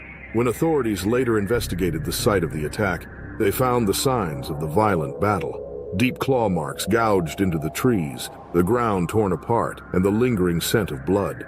It was clear that the two bears had not fought over him, but over territory. He had been caught in the middle of something far greater than himself, a brutal reminder that in the wild, survival was never guaranteed, and danger could come from anywhere, even when you thought you had already faced the worst. Matt never returned to that part of the forest again. It was an unusual call, one that came in just after sunset. A concerned store owner reported seeing a grizzly bear sniffing around the dumpsters behind his grocery store. Officer Mark Holloway adjusted his vest as he listened to the dispatcher's details, his mind already forming a plan. His partner, Officer Linda Carter, sat beside him in the patrol car, her fingers resting near the tranquilizer gun secured in its case. They had dealt with bears before. Montana's wild backcountry often blurred the lines between human civilization and nature, but something about this call unsettled her. By the time they arrived, the store's parking lot was nearly empty, save for the glow of the flickering street lamp casting long shadows. The bear stood near the overflowing trash bin, its powerful body shifting as it pawed through discarded food. Mark studied the animal carefully, noting its size, the thick muscle under its fur, and the slow way it moved. It wasn't in a hurry. It wasn't afraid. It was searching. They stepped out of the car quietly, moving with caution. Linda raised her tranquilizer gun, Mark doing the same beside her. They weren't here to kill it, just to sedate it so it could be relocated safely. They had done this before. This should have been routine. Then the bear turned, and everything changed. Its body tensed as it watched them. For a moment it was impossible to tell what it was thinking, whether it would run or stay. Mark took a slow step forward, aiming for the right angle to get a clean shot. But the bear didn't give him the chance. With a sudden explosion of movement, it lunged. The distance between them vanished in seconds. He tried to run, but the bear crashed into him, the force knocking the wind from his lungs as he hit the ground. Claws raked across his chest, slicing deep into his skin.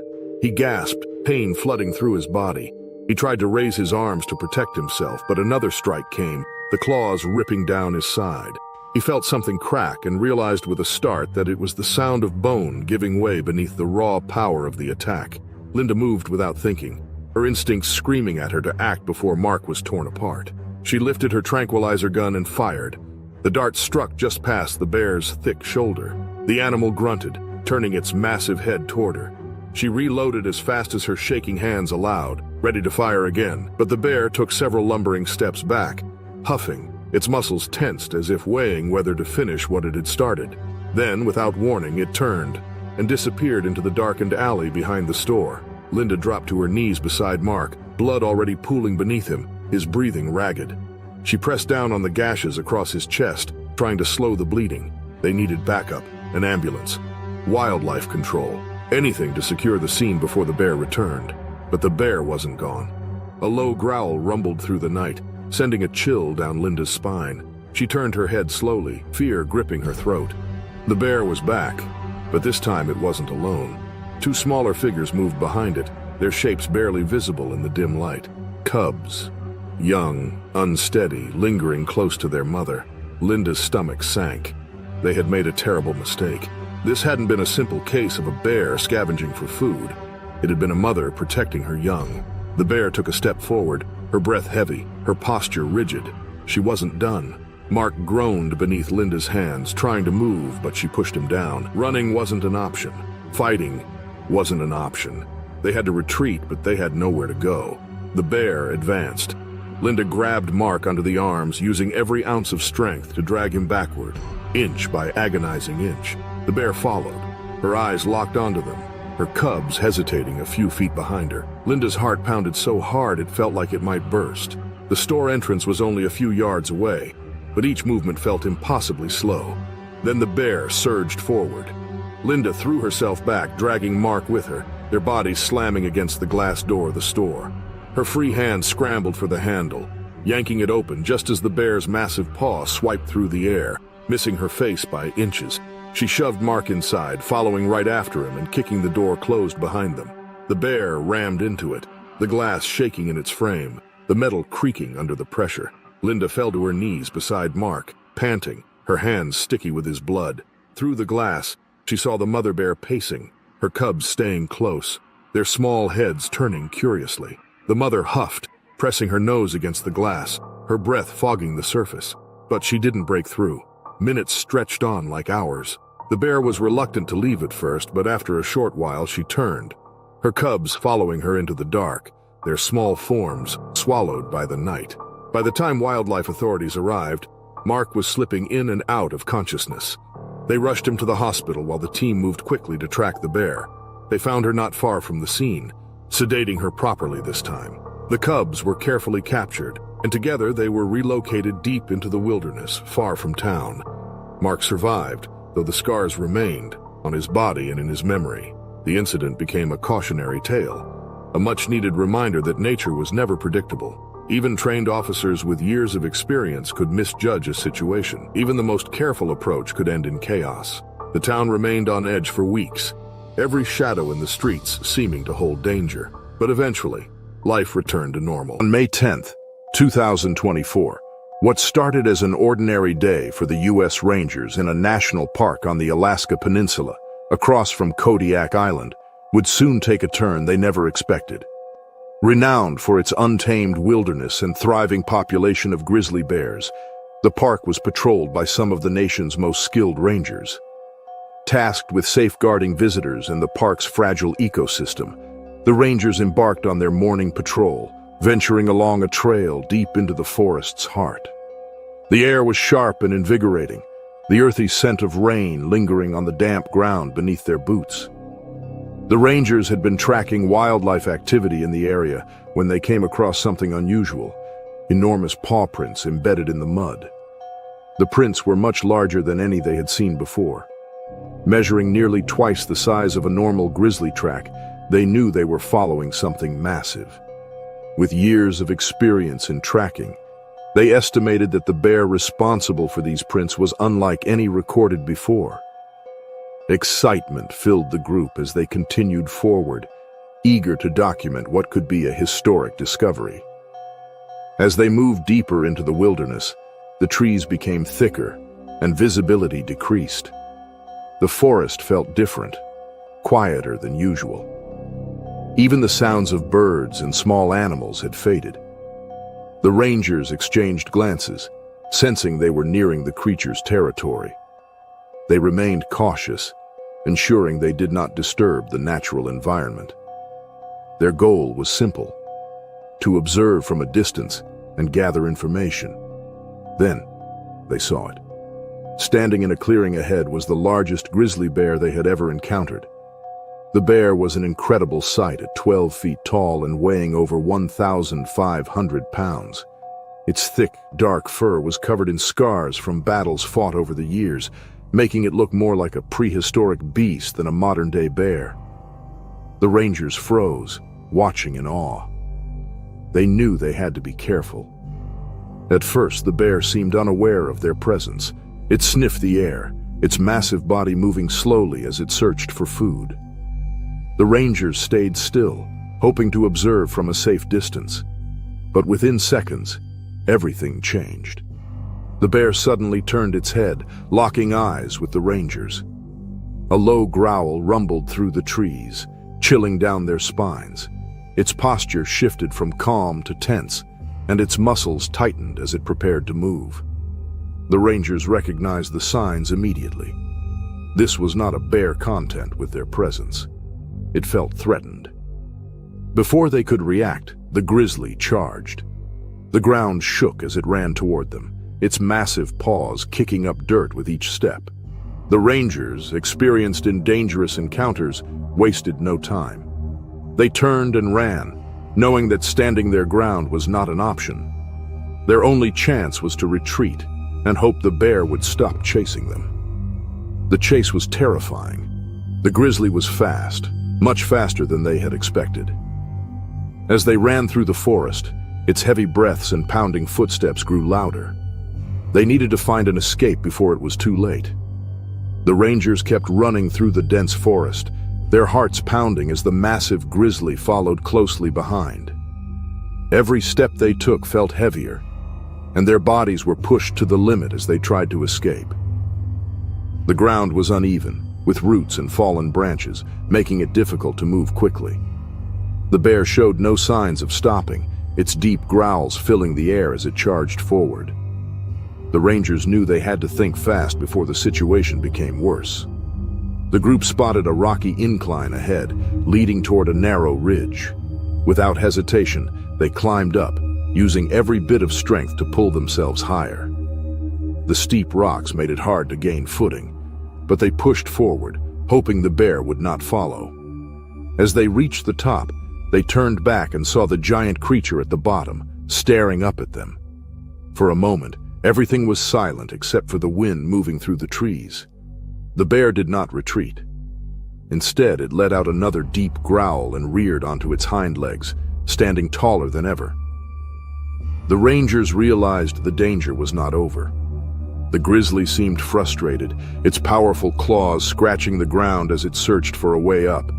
Then, suddenly, it took a step back. The rangers held their breath, unsure of what would happen next. Instead of climbing, the bear turned toward a different path, walking away from the rocky ridge.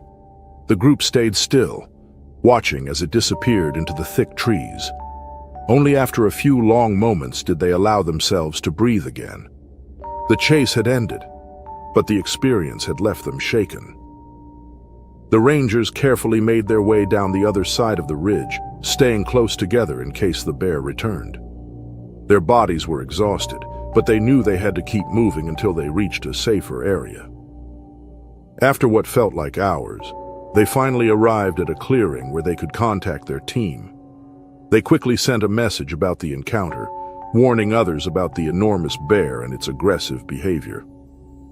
News of the event spread quickly. Experts studied the massive paw prints and confirmed that this was the largest grizzly ever recorded in the region. Scientists believed the bear's aggression was linked to a lack of food, making it more territorial than usual. Wildlife officials took extra precautions, setting up warning signs and advising visitors to stay alert while exploring the park. The rangers knew they had witnessed something rare. They had encountered one of nature's most powerful creatures and survived to tell the story. Though they were unharmed, the memory of the chase would stay with them forever. The experience reminded them of the unpredictable side of the wild, where even the most experienced teams could face moments of danger. Over time, the grizzly continued to roam the national park's forests, a living emblem of the untamed wilderness. The rangers never forgot the day they encountered the largest bear ever recorded, a moment etched into their memories forever. In June 2023, Jasper J. Langston stood by the banks of the Kenai River in Alaska, his fishing rod steady in his hands. The sun shone brightly over the vast wilderness, casting golden light on the rushing water. Jay had spent most of his life fishing in these remote areas, where he found peace and adventure. At 54 years old, he was an experienced outdoorsman who knew the land well. He had grown up in Anchorage but had moved to a quieter town years ago to be closer to nature. Fishing was not just a hobby for him, but a way of life. On this particular day, Jay had already caught several fish. His cooler was nearly full, and he was about to pack up when he noticed movement among the trees. A large grizzly bear had emerged from the dense forest, its heavy steps silent against the soft earth. It was not unusual to see bears in this area, especially near the river where they searched for salmon. Jay had encountered bears before, always keeping a safe distance. However, this time, something made him hesitate. The bear moved closer to the water, sniffing the air. It was a massive creature, its fur thick and golden brown. Jay could tell it was searching for food. Wanting to avoid trouble but also curiosity, he grabbed a fish and reached into his bucket. With a quick motion, he tossed it toward the bear. The fish landed on the ground a short distance away. The bear stopped, looked at it, then slowly approached. After sniffing the fish, it grabbed it with its powerful jaws and swallowed it in one bite. Jay watched carefully.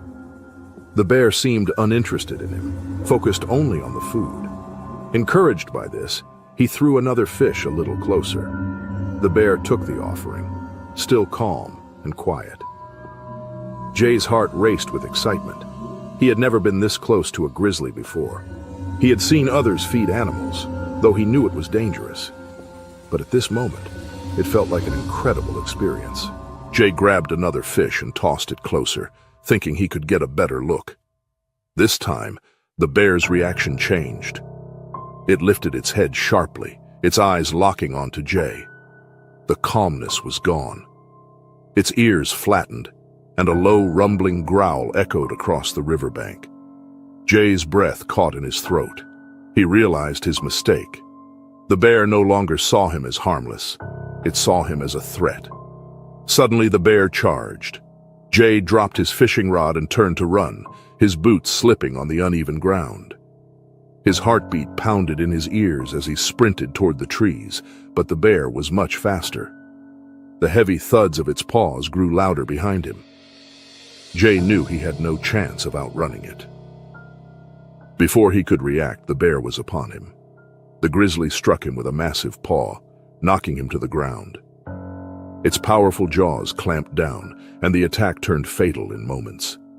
The quiet riverbank was now filled with chaos. The bear, its instincts fully awakened, did not hesitate.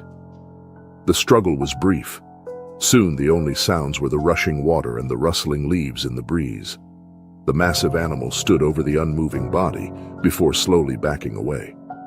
It sniffed the air, then turned toward the trees, disappearing into the thick forest as quickly as it had arrived. The wilderness returned to silence, leaving behind only the evidence of what had happened. Hours passed before anyone came across the scene. A group of hikers traveling along the river spotted an abandoned fishing rod and a tipped-over cooler. As they moved closer, they noticed something was wrong. The disturbed ground and the scattered belongings painted a clear picture. One of them quickly called for help. Authorities were alerted, and soon, a search team arrived at the site. Rescue workers carefully examined the area, confirming the worst. The grizzly's tracks led back into the forest, but the animal was nowhere to be seen. Experts studying the scene believed the bear had acted out of frustration rather than pure aggression. The sudden approach to food, followed by repeated interaction, confused the animal. In the wild, feeding large predators often creates dangerous situations, as it blurs the natural boundaries between humans and wildlife. News of the attack spread quickly. Local officials warned residents and visitors about the dangers of interacting with bears, no matter how calm they appeared. Park rangers placed new signs along riverbanks, reminding people never to feed wild animals. Experts spoke on television, explaining how such events could be prevented. Many in the fishing community were shaken by what had happened. Some who knew Jay personally mourned the loss of a man who had spent his life in nature. Biologists tracking bear activity in the area searched for the grizzly involved. They set up cameras and monitored their movements. However, no attempts were made to capture or harm the animal. It had reacted based on instinct, not aggression. Authorities stressed the importance of respecting wildlife from a distance. Jay's family held a small gathering near the river where he had spent so much of his life. They shared memories of his adventures, his love for the outdoors, and deep respect for the land. While his decision that day had led to tragedy, those who knew him remembered him for his life, rather than how it had ended. The attack remained a cautionary tale for those who explored the wild. Visitors to Alaska were reminded to keep their distance from bears, no matter how peaceful they seemed. The river, unchanged by the event, continued to flow as it always had. The beautiful and unforgiving wilderness remained a place of wonder and danger, where respect for nature was the only true protection. August 2024, David Walker embarked on a hiking trip across the rugged terrain of Kodiak Island, Alaska. The island, known for its dense forests and towering mountains, was home to one of the world's largest populations of Kodiak bears. David, a 29-year-old experienced hiker, had spent years exploring remote wilderness areas, pushing himself to new limits. He had always been drawn to the solitude of nature, finding peace in the quiet landscapes far from crowded cities. That morning the air was crisp, and the wind carried the scent of pine through the towering trees. David walked along a narrow dirt trail, following a route deep into the island's heart. His backpack had essential supplies, including food, water, and a satellite phone for emergencies. He had planned his journey carefully, knowing the risks of trekking through bear country. The trail was empty, and only the distant calls of birds broke the silence.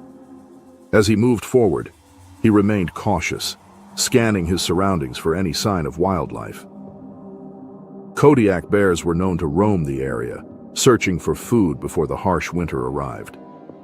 Despite his awareness, David had yet to spot any movement among the trees. He continued at a steady pace, his boots crunching against the gravel.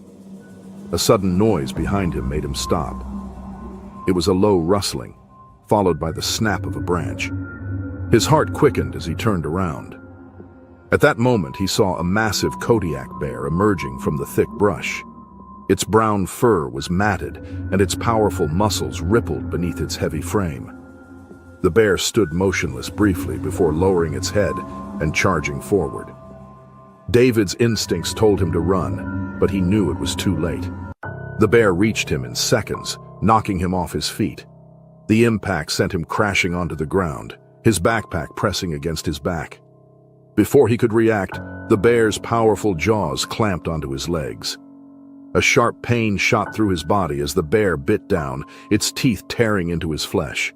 Blood soaked through his pants, and he let out a muffled cry. The weight of the bear pinned him in place. The world around him blurred as his vision darkened with pain. The bear released its grip briefly, then bit down again, dragging him slightly along the dirt. The wounds on both of his legs deepened, and his body trembled from the shock. He knew he had to act fast if he wanted to survive. With his remaining strength, he reached for a rock nearby and threw it toward the bear's head. The bear hesitated, shifting its focus for a moment. Using the distraction, David pushed himself backward, inching away from the animal. He spotted a small clearing nearby and crawled toward it, each movement sending fresh waves of pain through his body. His only hope was to reach his satellite phone before it was too late. David's hands trembled as he reached for his satellite phone. His vision blurred, and every movement sent sharp pain through his legs. He pressed the emergency button, hoping for a signal in the remote wilderness. The bear's growl echoed behind him, but did not charge again. Instead, it stood still, watching him. Blood covered the ground, and its scent filled the air. The bear sniffed once before turning away and disappearing into the dense forest.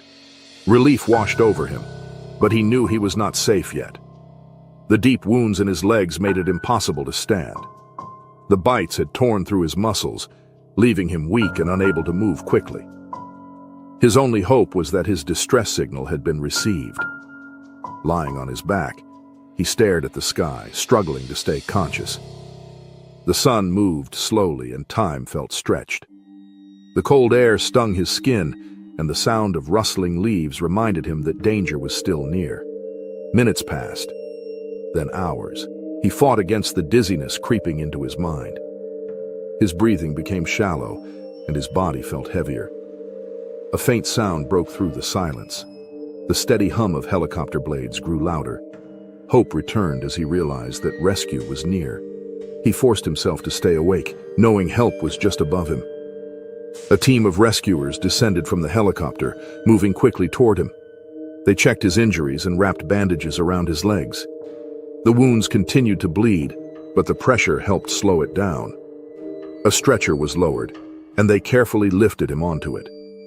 The pain was overwhelming, but he remained still. The helicopter rose into the sky, carrying him away from the wilderness. The journey to the hospital felt long. The medics worked to keep him stable, monitoring his condition. The wind outside howled against the helicopter's frame, but everything remained focused and calm inside. When they finally landed, doctors and nurses rushed to take over. He was moved into the emergency room, where his wounds were cleaned and stitched. The painkillers numbed his senses, allowing him to rest for the first time since the attack. News of the incident spread quickly. Wildlife experts analyzed the attack, explaining that the bear had likely been startled. The encounter reminded people of the risks associated with exploring the wild, and people discussed the importance of safety measures and awareness in bear territory. David remained in the hospital for several weeks. His legs required surgery, and recovery was slow. But he was grateful to be alive. The scars on his body told the story of his survival. Despite the ordeal, he refused to let fear take away his love for nature. He knew the wilderness was unpredictable, but it was also where he felt most alive. His experience became a lesson for others, showing both the power of nature and the strength of those who faced it.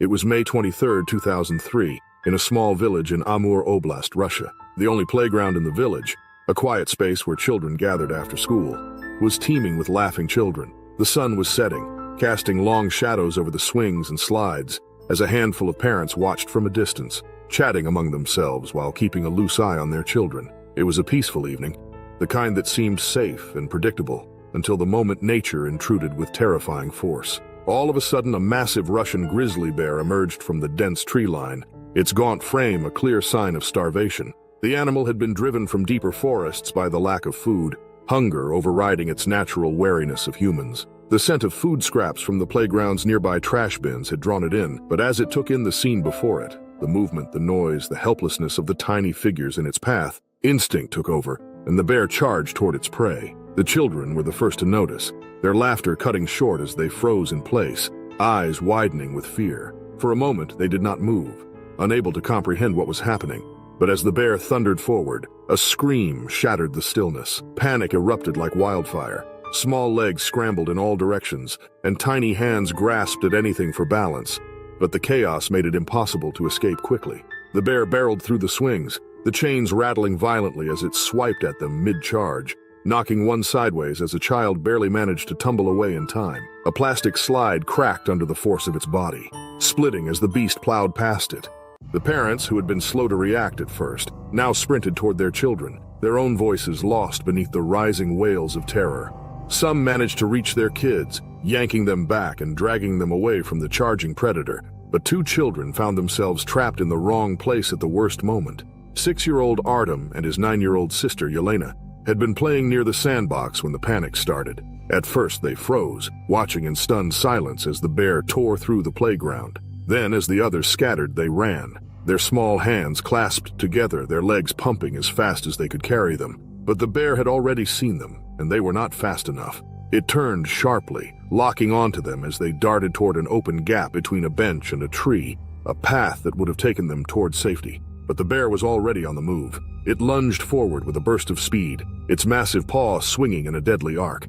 Claws met soft flesh, and Artem was sent sprawling, his body twisting as he tumbled into the dirt. A single cry of pain escaped him before his voice was drowned by the growl of the predator looming over him. Yelena skidded to a stop, turning back to her brother, her small frame shaking with terror. She barely had time to think before the bear lowered itself onto Artem, its jaws clamping down on his tiny shoulder and shaking him violently. Blood darkened his clothes, his body jerking limply with each movement of the beast's head. His desperate fingers clawed at the ground as he tried to scream. Yelena ran toward him, not away, her love for her brother overriding her fear. She grabbed Artem's arm, pulling with all her strength, trying to free him. But the bear lifted its head abruptly, its eyes locking onto her. It let go of Artem and turned its attention to her instead, its bloodied jaws parting as it lunged. And then she was caught in its grasp.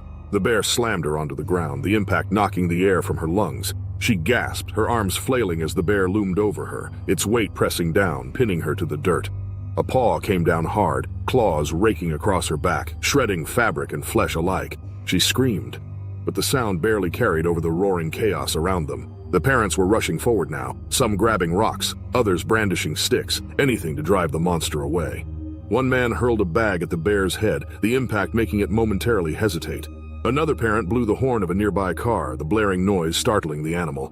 It reared up, its attention shifting for the briefest second, but the damage had already been done.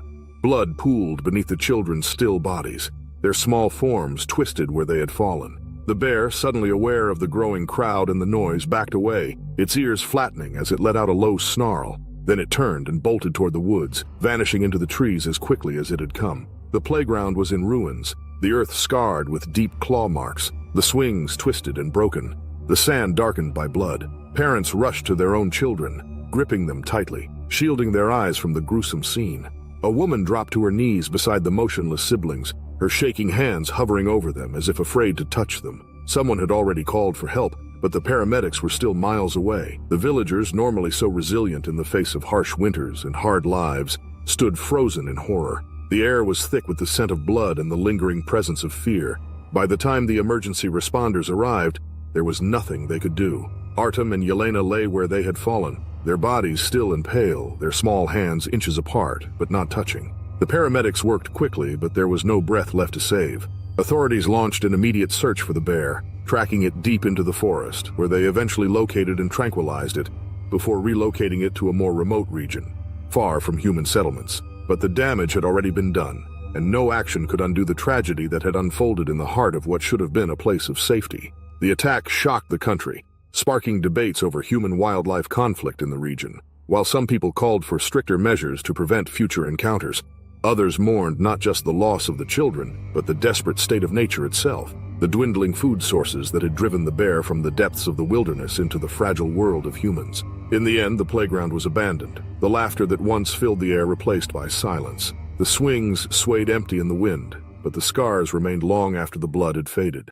The air was crisp and clean as Catherine moved steadily along the rugged trail, her boots crunching over fallen leaves and loose gravel. The Adirondack Mountains stretched out around her, a vast and beautiful wilderness untouched by the modern world. She had always loved the solitude of solo hiking, the way the world quieted when she was alone with nothing but her pack, her instincts, and the endless miles ahead. She had spent years honing her skills, learning to navigate, prepare, and respect the land she traveled through. She understood the risks, but they had never stopped her. By late afternoon, she reached a small clearing near a creek, an ideal place to set up camp. She worked efficiently, pitching her tent, gathering wood, and securing her food in a bear canister a safe distance away. As the sun dipped lower, the distant call of an owl echoed through the trees, and she allowed herself a moment to sit by the fire, feeling the heat against her skin and enjoying the peaceful isolation. Then she heard it, a rustling in the underbrush, slow and menacing. She turned her head, scanning the dense foliage just beyond her camp. At first it was difficult to see anything in the fading light, but then movement caught her eye. A black bear emerged from the trees, its dark form shifting between the trunks, its snout lifted as it sniffed the air. Catherine's muscles tensed, but she remained still, watching carefully. She knew better than to panic. She had encountered bears before. Most wandered off when they realized there was no easy meal. She rose to her feet, making herself appear larger, clapping her hands and raising her voice in firm, commanding tones. The bear hesitated, shifting its weight, but didn't retreat. Instead, it took a slow step forward, its eyes locked onto her, nostrils flaring. Her heartbeat quickened. This one wasn't immediately deterred. She grabbed a nearby stick and banged it against a rock, the sharp crack echoing through the trees. The bear flinched, pausing for a moment before finally turning and moving back into the darkness. Catherine exhaled, her body still tense as she watched it disappear. She feared this wasn't over. Bears that showed this kind of persistence often returned. She double-checked her food storage, ensured there were no scraps left behind, and climbed into her tent as the temperature dropped. The night was thick with silence, the kind that made every sound seem louder, every shift in the trees more ominous. Sleep was difficult, her body wired with alertness, but eventually exhaustion won. Sometime in the middle of the night, a faint noise stirred her awake, a soft huffing sound, the crack of twigs under weight. Then the unmistakable sound of something large pressing against her tent. Her breath caught in her throat. Just as she opened her eyes, the thin fabric ripped open with a violent tear. The bear lunged in, its powerful claws raking through the tent, slashing across her side before she could fully escape her sleeping bag. Catherine gasped for air, adrenaline flooding her veins. She scrambled backward, trying to get out, but the bear was already inside, its bulk collapsing the flimsy walls of her shelter. It struck again, a massive paw smashing into her shoulder, knocking her onto her back. The force stole the air from her lungs once more. She tried to reach for her knife, but there wasn't time. The animal's weight pressed down, its breath hot and foul as it loomed over her, teeth snapping inches from her face. She twisted, bringing up her arm to shield herself as the bear's jaws clamped down, crushing flesh and bone in a sickening crunch. White-hot agony shot through her as she screamed, her free hand desperately clawing at the ground, trying to find something, anything to use as a weapon. She kicked at the animal's underside, but the bear only growled, shaking its head violently and ripping deeper into her arm. Blood soaked her clothing, warm and thick, spilling onto the torn remains of her tent. She fought, her mind screaming at her to move, to fight harder, but her strength was fading. Her vision swam as another brutal strike tore into her leg, claws ripping muscle apart like paper. Her body trembled as shock set in, cold creeping into her limbs despite the unbearable heat of pain. The bear pulled back slightly, huffing and sniffing as if deciding whether to finish her off. She tried to move, but her body no longer responded. Darkness pressed at the edges of her vision, her breathing shallow and ragged. She could taste blood in her mouth, feel it pooling beneath her. The sounds of the forest faded. The bear loomed over her for a while longer before deciding to retreat into the night, leaving behind nothing but the ruins of her camp and the broken body of the woman who had once thrived in the wild. Days passed before a search team arrived, following reports of a missing hiker who had failed to return. They found the remnants of her tent first, shredded fabric and scattered supplies painting a clear picture of the struggle. Then they found her, lying still among the fallen leaves, her lifeless eyes staring up at the sky she had loved so much. The investigation confirmed what they already suspected. The bear had likely been scavenging for food in the late summer months, emboldened by hunger and unwilling to back down. Catherine's death sent shockwaves through the hiking community, a grim reminder that no amount of experience could completely guard against the unpredictable dangers of the wild. The trail she had walked so confidently remained unchanged, the trees still standing, the mountains still stretching toward the sky, oblivious to the loss. Nature moved on, indifferent, while those left behind carried the weight of what had happened. The vast, snow-covered wilderness of Alaska offered both beauty and danger in equal measure. The group of hunters, seasoned outdoorsmen who had ventured into these lands countless times, had come prepared for the brutal conditions, carrying rifles and provisions for a long expedition. Their goal was simple: bag a moose before winter's grip tightened. Among them was Marcus, a 38-year-old hunter with years of experience tracking big game, his instincts sharp and his confidence unshaken by the unforgiving landscape. He moved nimbly, his eyes constantly scanning the terrain for movement. It was midday when they first noticed something was amiss. Snow had fallen heavily the night before, leaving a fresh, undisturbed layer over the ground. Yet, as they moved through a clearing, they saw the unmistakable signs of another presence. Deep paw prints cut through the whiteness, each one larger than a man's outstretched hand. The prints led in the same direction they were headed, a silent warning of the predator that stalked these lands. The men exchanged wary glances but pressed on. Encounters with bears were not uncommon, and they had weapons should a confrontation arise. The thought of a Kodiak bear, a beast capable of reaching 10 feet on its hind legs and weighing well over 1,000 pounds, was unsettling, but they reassured themselves that such an animal would avoid humans if given the chance. Hours passed, and the tension settled like a shadow over the group. Every few hundred yards the tracks reappeared, sometimes fresher, sometimes leading in a slow, meandering path that suggested the animal was circling them. It had been watching them for miles. The realization sank into their bones, an unseen pressure tightening around their nerves. Still they continued forward, determined not to let fear dictate their actions. As the sun began to sink behind the jagged peaks, Marcus decided to take a short walk back to camp. He told the others he needed to retrieve some extra supplies before nightfall. The air was crisp and silent as he trudged through the snow, his rifle slung over his shoulder. The distant calls of ravens echoed in the fading light, but he paid little attention. His mind focused on the steps ahead. A blur of muscle and fur exploded from the underbrush with speed, a monstrous shape moving with unnatural grace for something so massive. It was a huge Kodiak bear, and it was coming for Marcus. It slammed into him with earth-shaking force, sending him sprawling onto the cold ground. Snow burst into the air as his rifle was torn from his grasp, landing several feet away. The weight of the bear crushed the breath from his lungs. It was a horrible pain, made all the worse by the bear's claws, which were furiously slicing at Marcus. White-hot shock sent adrenaline surging through his veins. Marcus fought, his instincts taking over. He kicked wildly, his hands scrambling for anything he could use to defend himself. The bear roared, saliva spraying from its gaping maw, its eyes dark and wild with primal rage. Another swipe came, tearing into his arm and sending blood splattering onto the untouched snow. He screamed, but the sound was drowned by the bear's growls. The other hunters heard the commotion and reacted immediately. Bursting from the tree line, rifles raised, they saw the horrifying scene before them.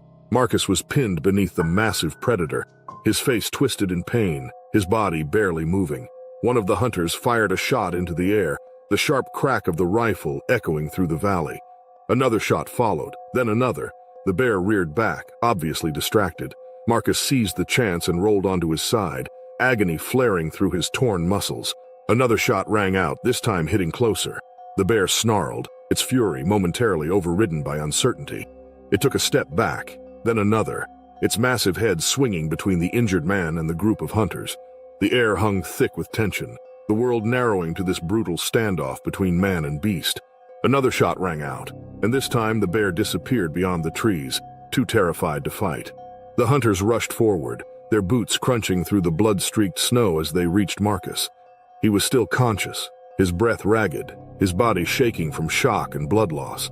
They lifted him carefully, their hands working quickly to stem the bleeding. The severity of his injuries was clear, deep gashes across his chest and arm, his coat soaked in crimson.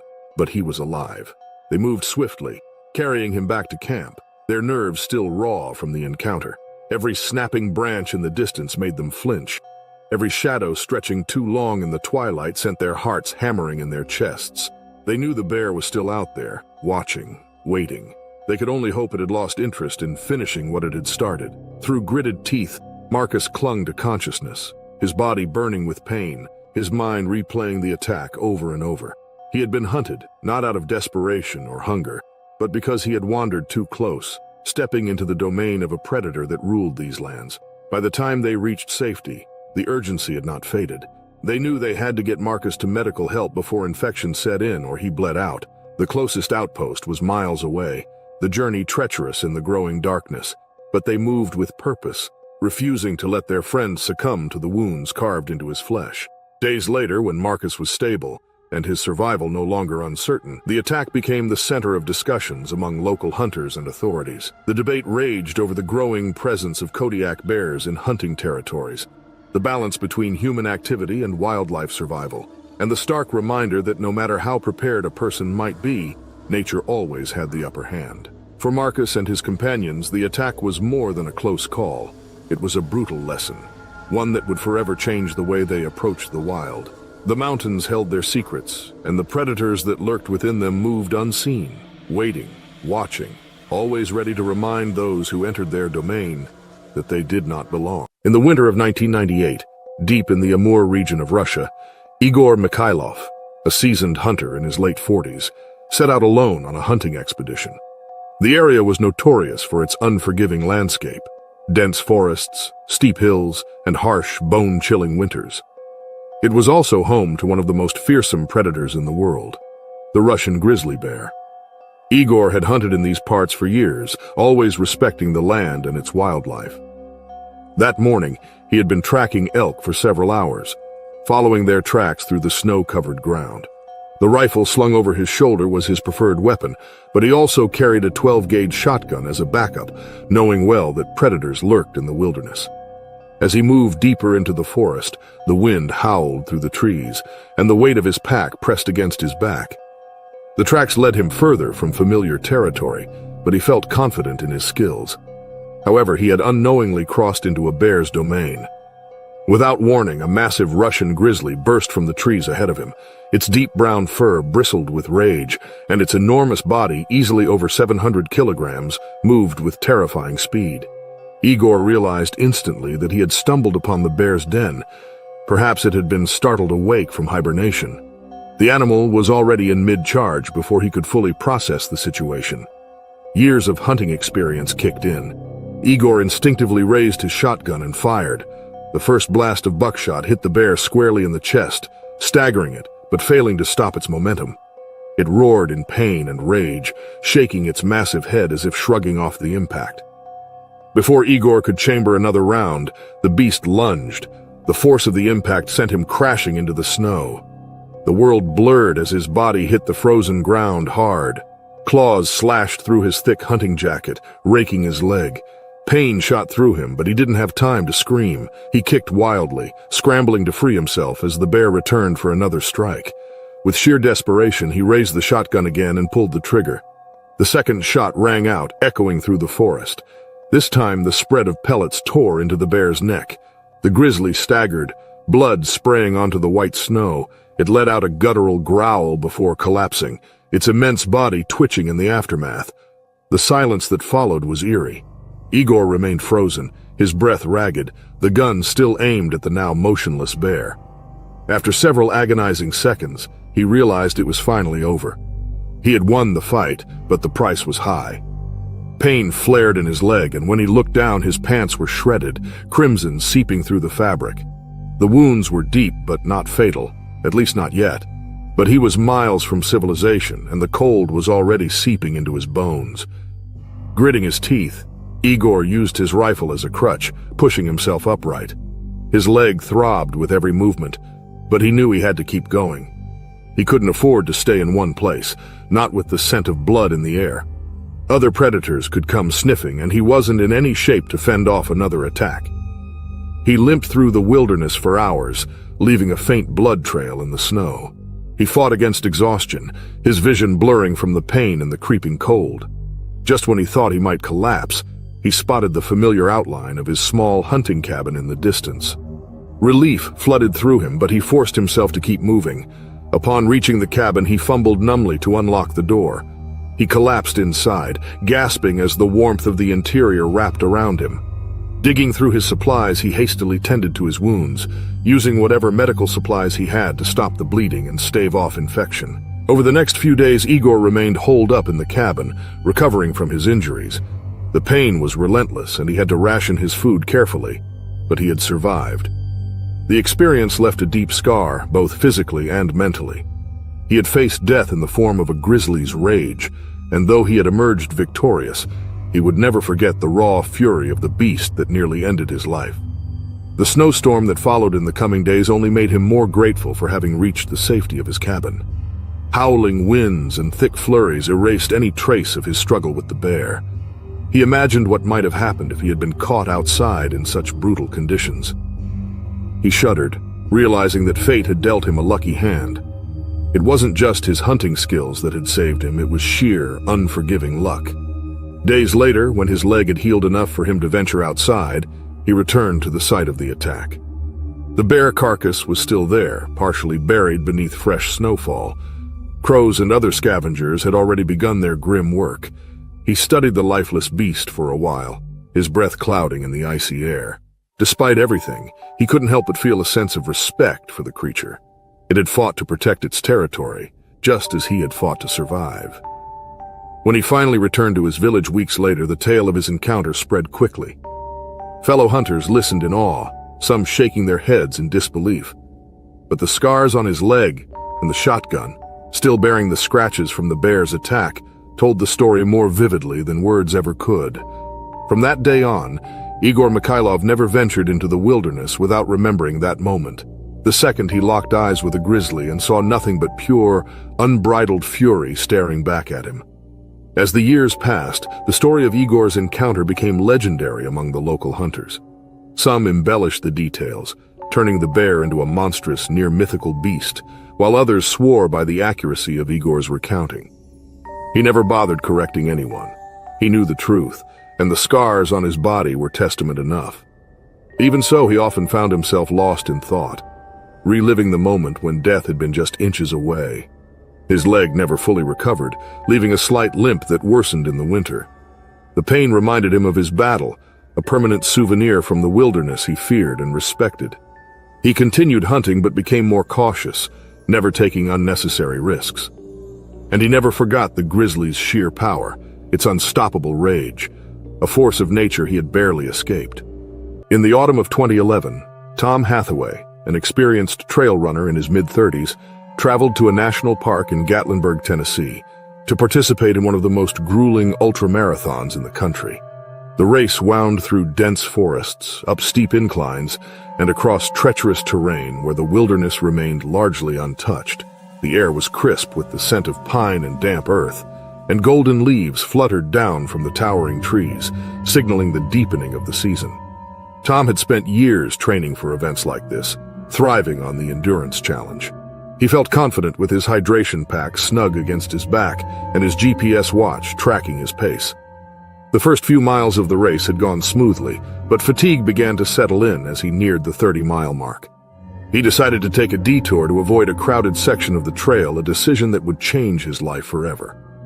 The new path led him into a secluded area where the forest canopy thickened, casting long shadows over the leaf-strewn ground. The rustling of small animals in the underbrush was a constant companion, but Tom was focused on his breathing and stride. He barely noticed when the usual ambient sounds of the forest began to change. The birds had gone silent. The scurrying of chipmunks ceased. An eerie stillness took hold, wrapping around him like a cold grip. Then a low grunt broke the silence. Before he could react, a black bear emerged from the brush, its dark eyes locking onto him. Tom froze. The bear stood on all fours, its massive frame dwarfing him. It sniffed the air, catching the scent of sweat and human presence. His heart pounded. He had read about bear encounters before. Stay calm, don't run, make yourself look bigger. But before he could even take a step back, the bear charged. The impact was immediate and brutal. The force sent Tom sprawling onto the ground, the bear's weight pressing down on him as it swiped with sharp claws. Pain exploded across his chest as the beast tore through his running shirt, leaving deep, bloody gashes. Instinct took over. He kicked, thrashed, trying to shield his face with his arms. The growl of the bear was deafening, vibrating through his very bones. Tom's hand fumbled for the small air horn strapped to his pack. His fingers found the cold metal as the bear's teeth snapped dangerously close to his face. With all his strength, he pressed the button. The sharp, piercing sound shattered the tense air. The bear recoiled, startled, its ears flattening against its head.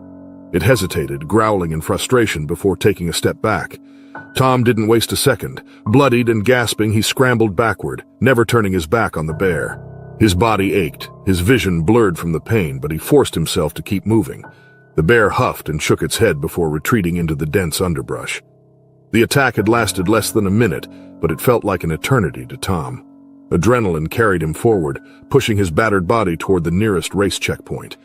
His clothes were torn, his chest burned with pain, and his limbs felt like lead. When he stumbled into the checkpoint, the race officials and medics rushed to his side. Their faces turned pale at the sight of his injuries, and he barely managed to explain what had happened before he was placed on a stretcher. He spent the next few days in a hospital, recovering from his wounds. The doctors marveled at his survival, calling it a miracle that he hadn't suffered fatal injuries. The physical pain would heal, but the psychological scars were another matter. Every time he closed his eyes, he saw the bear's dark, intelligent gaze and the sheer power behind its attack. Nightmares plagued his sleep, and the once soothing sounds of nature now set his nerves on edge.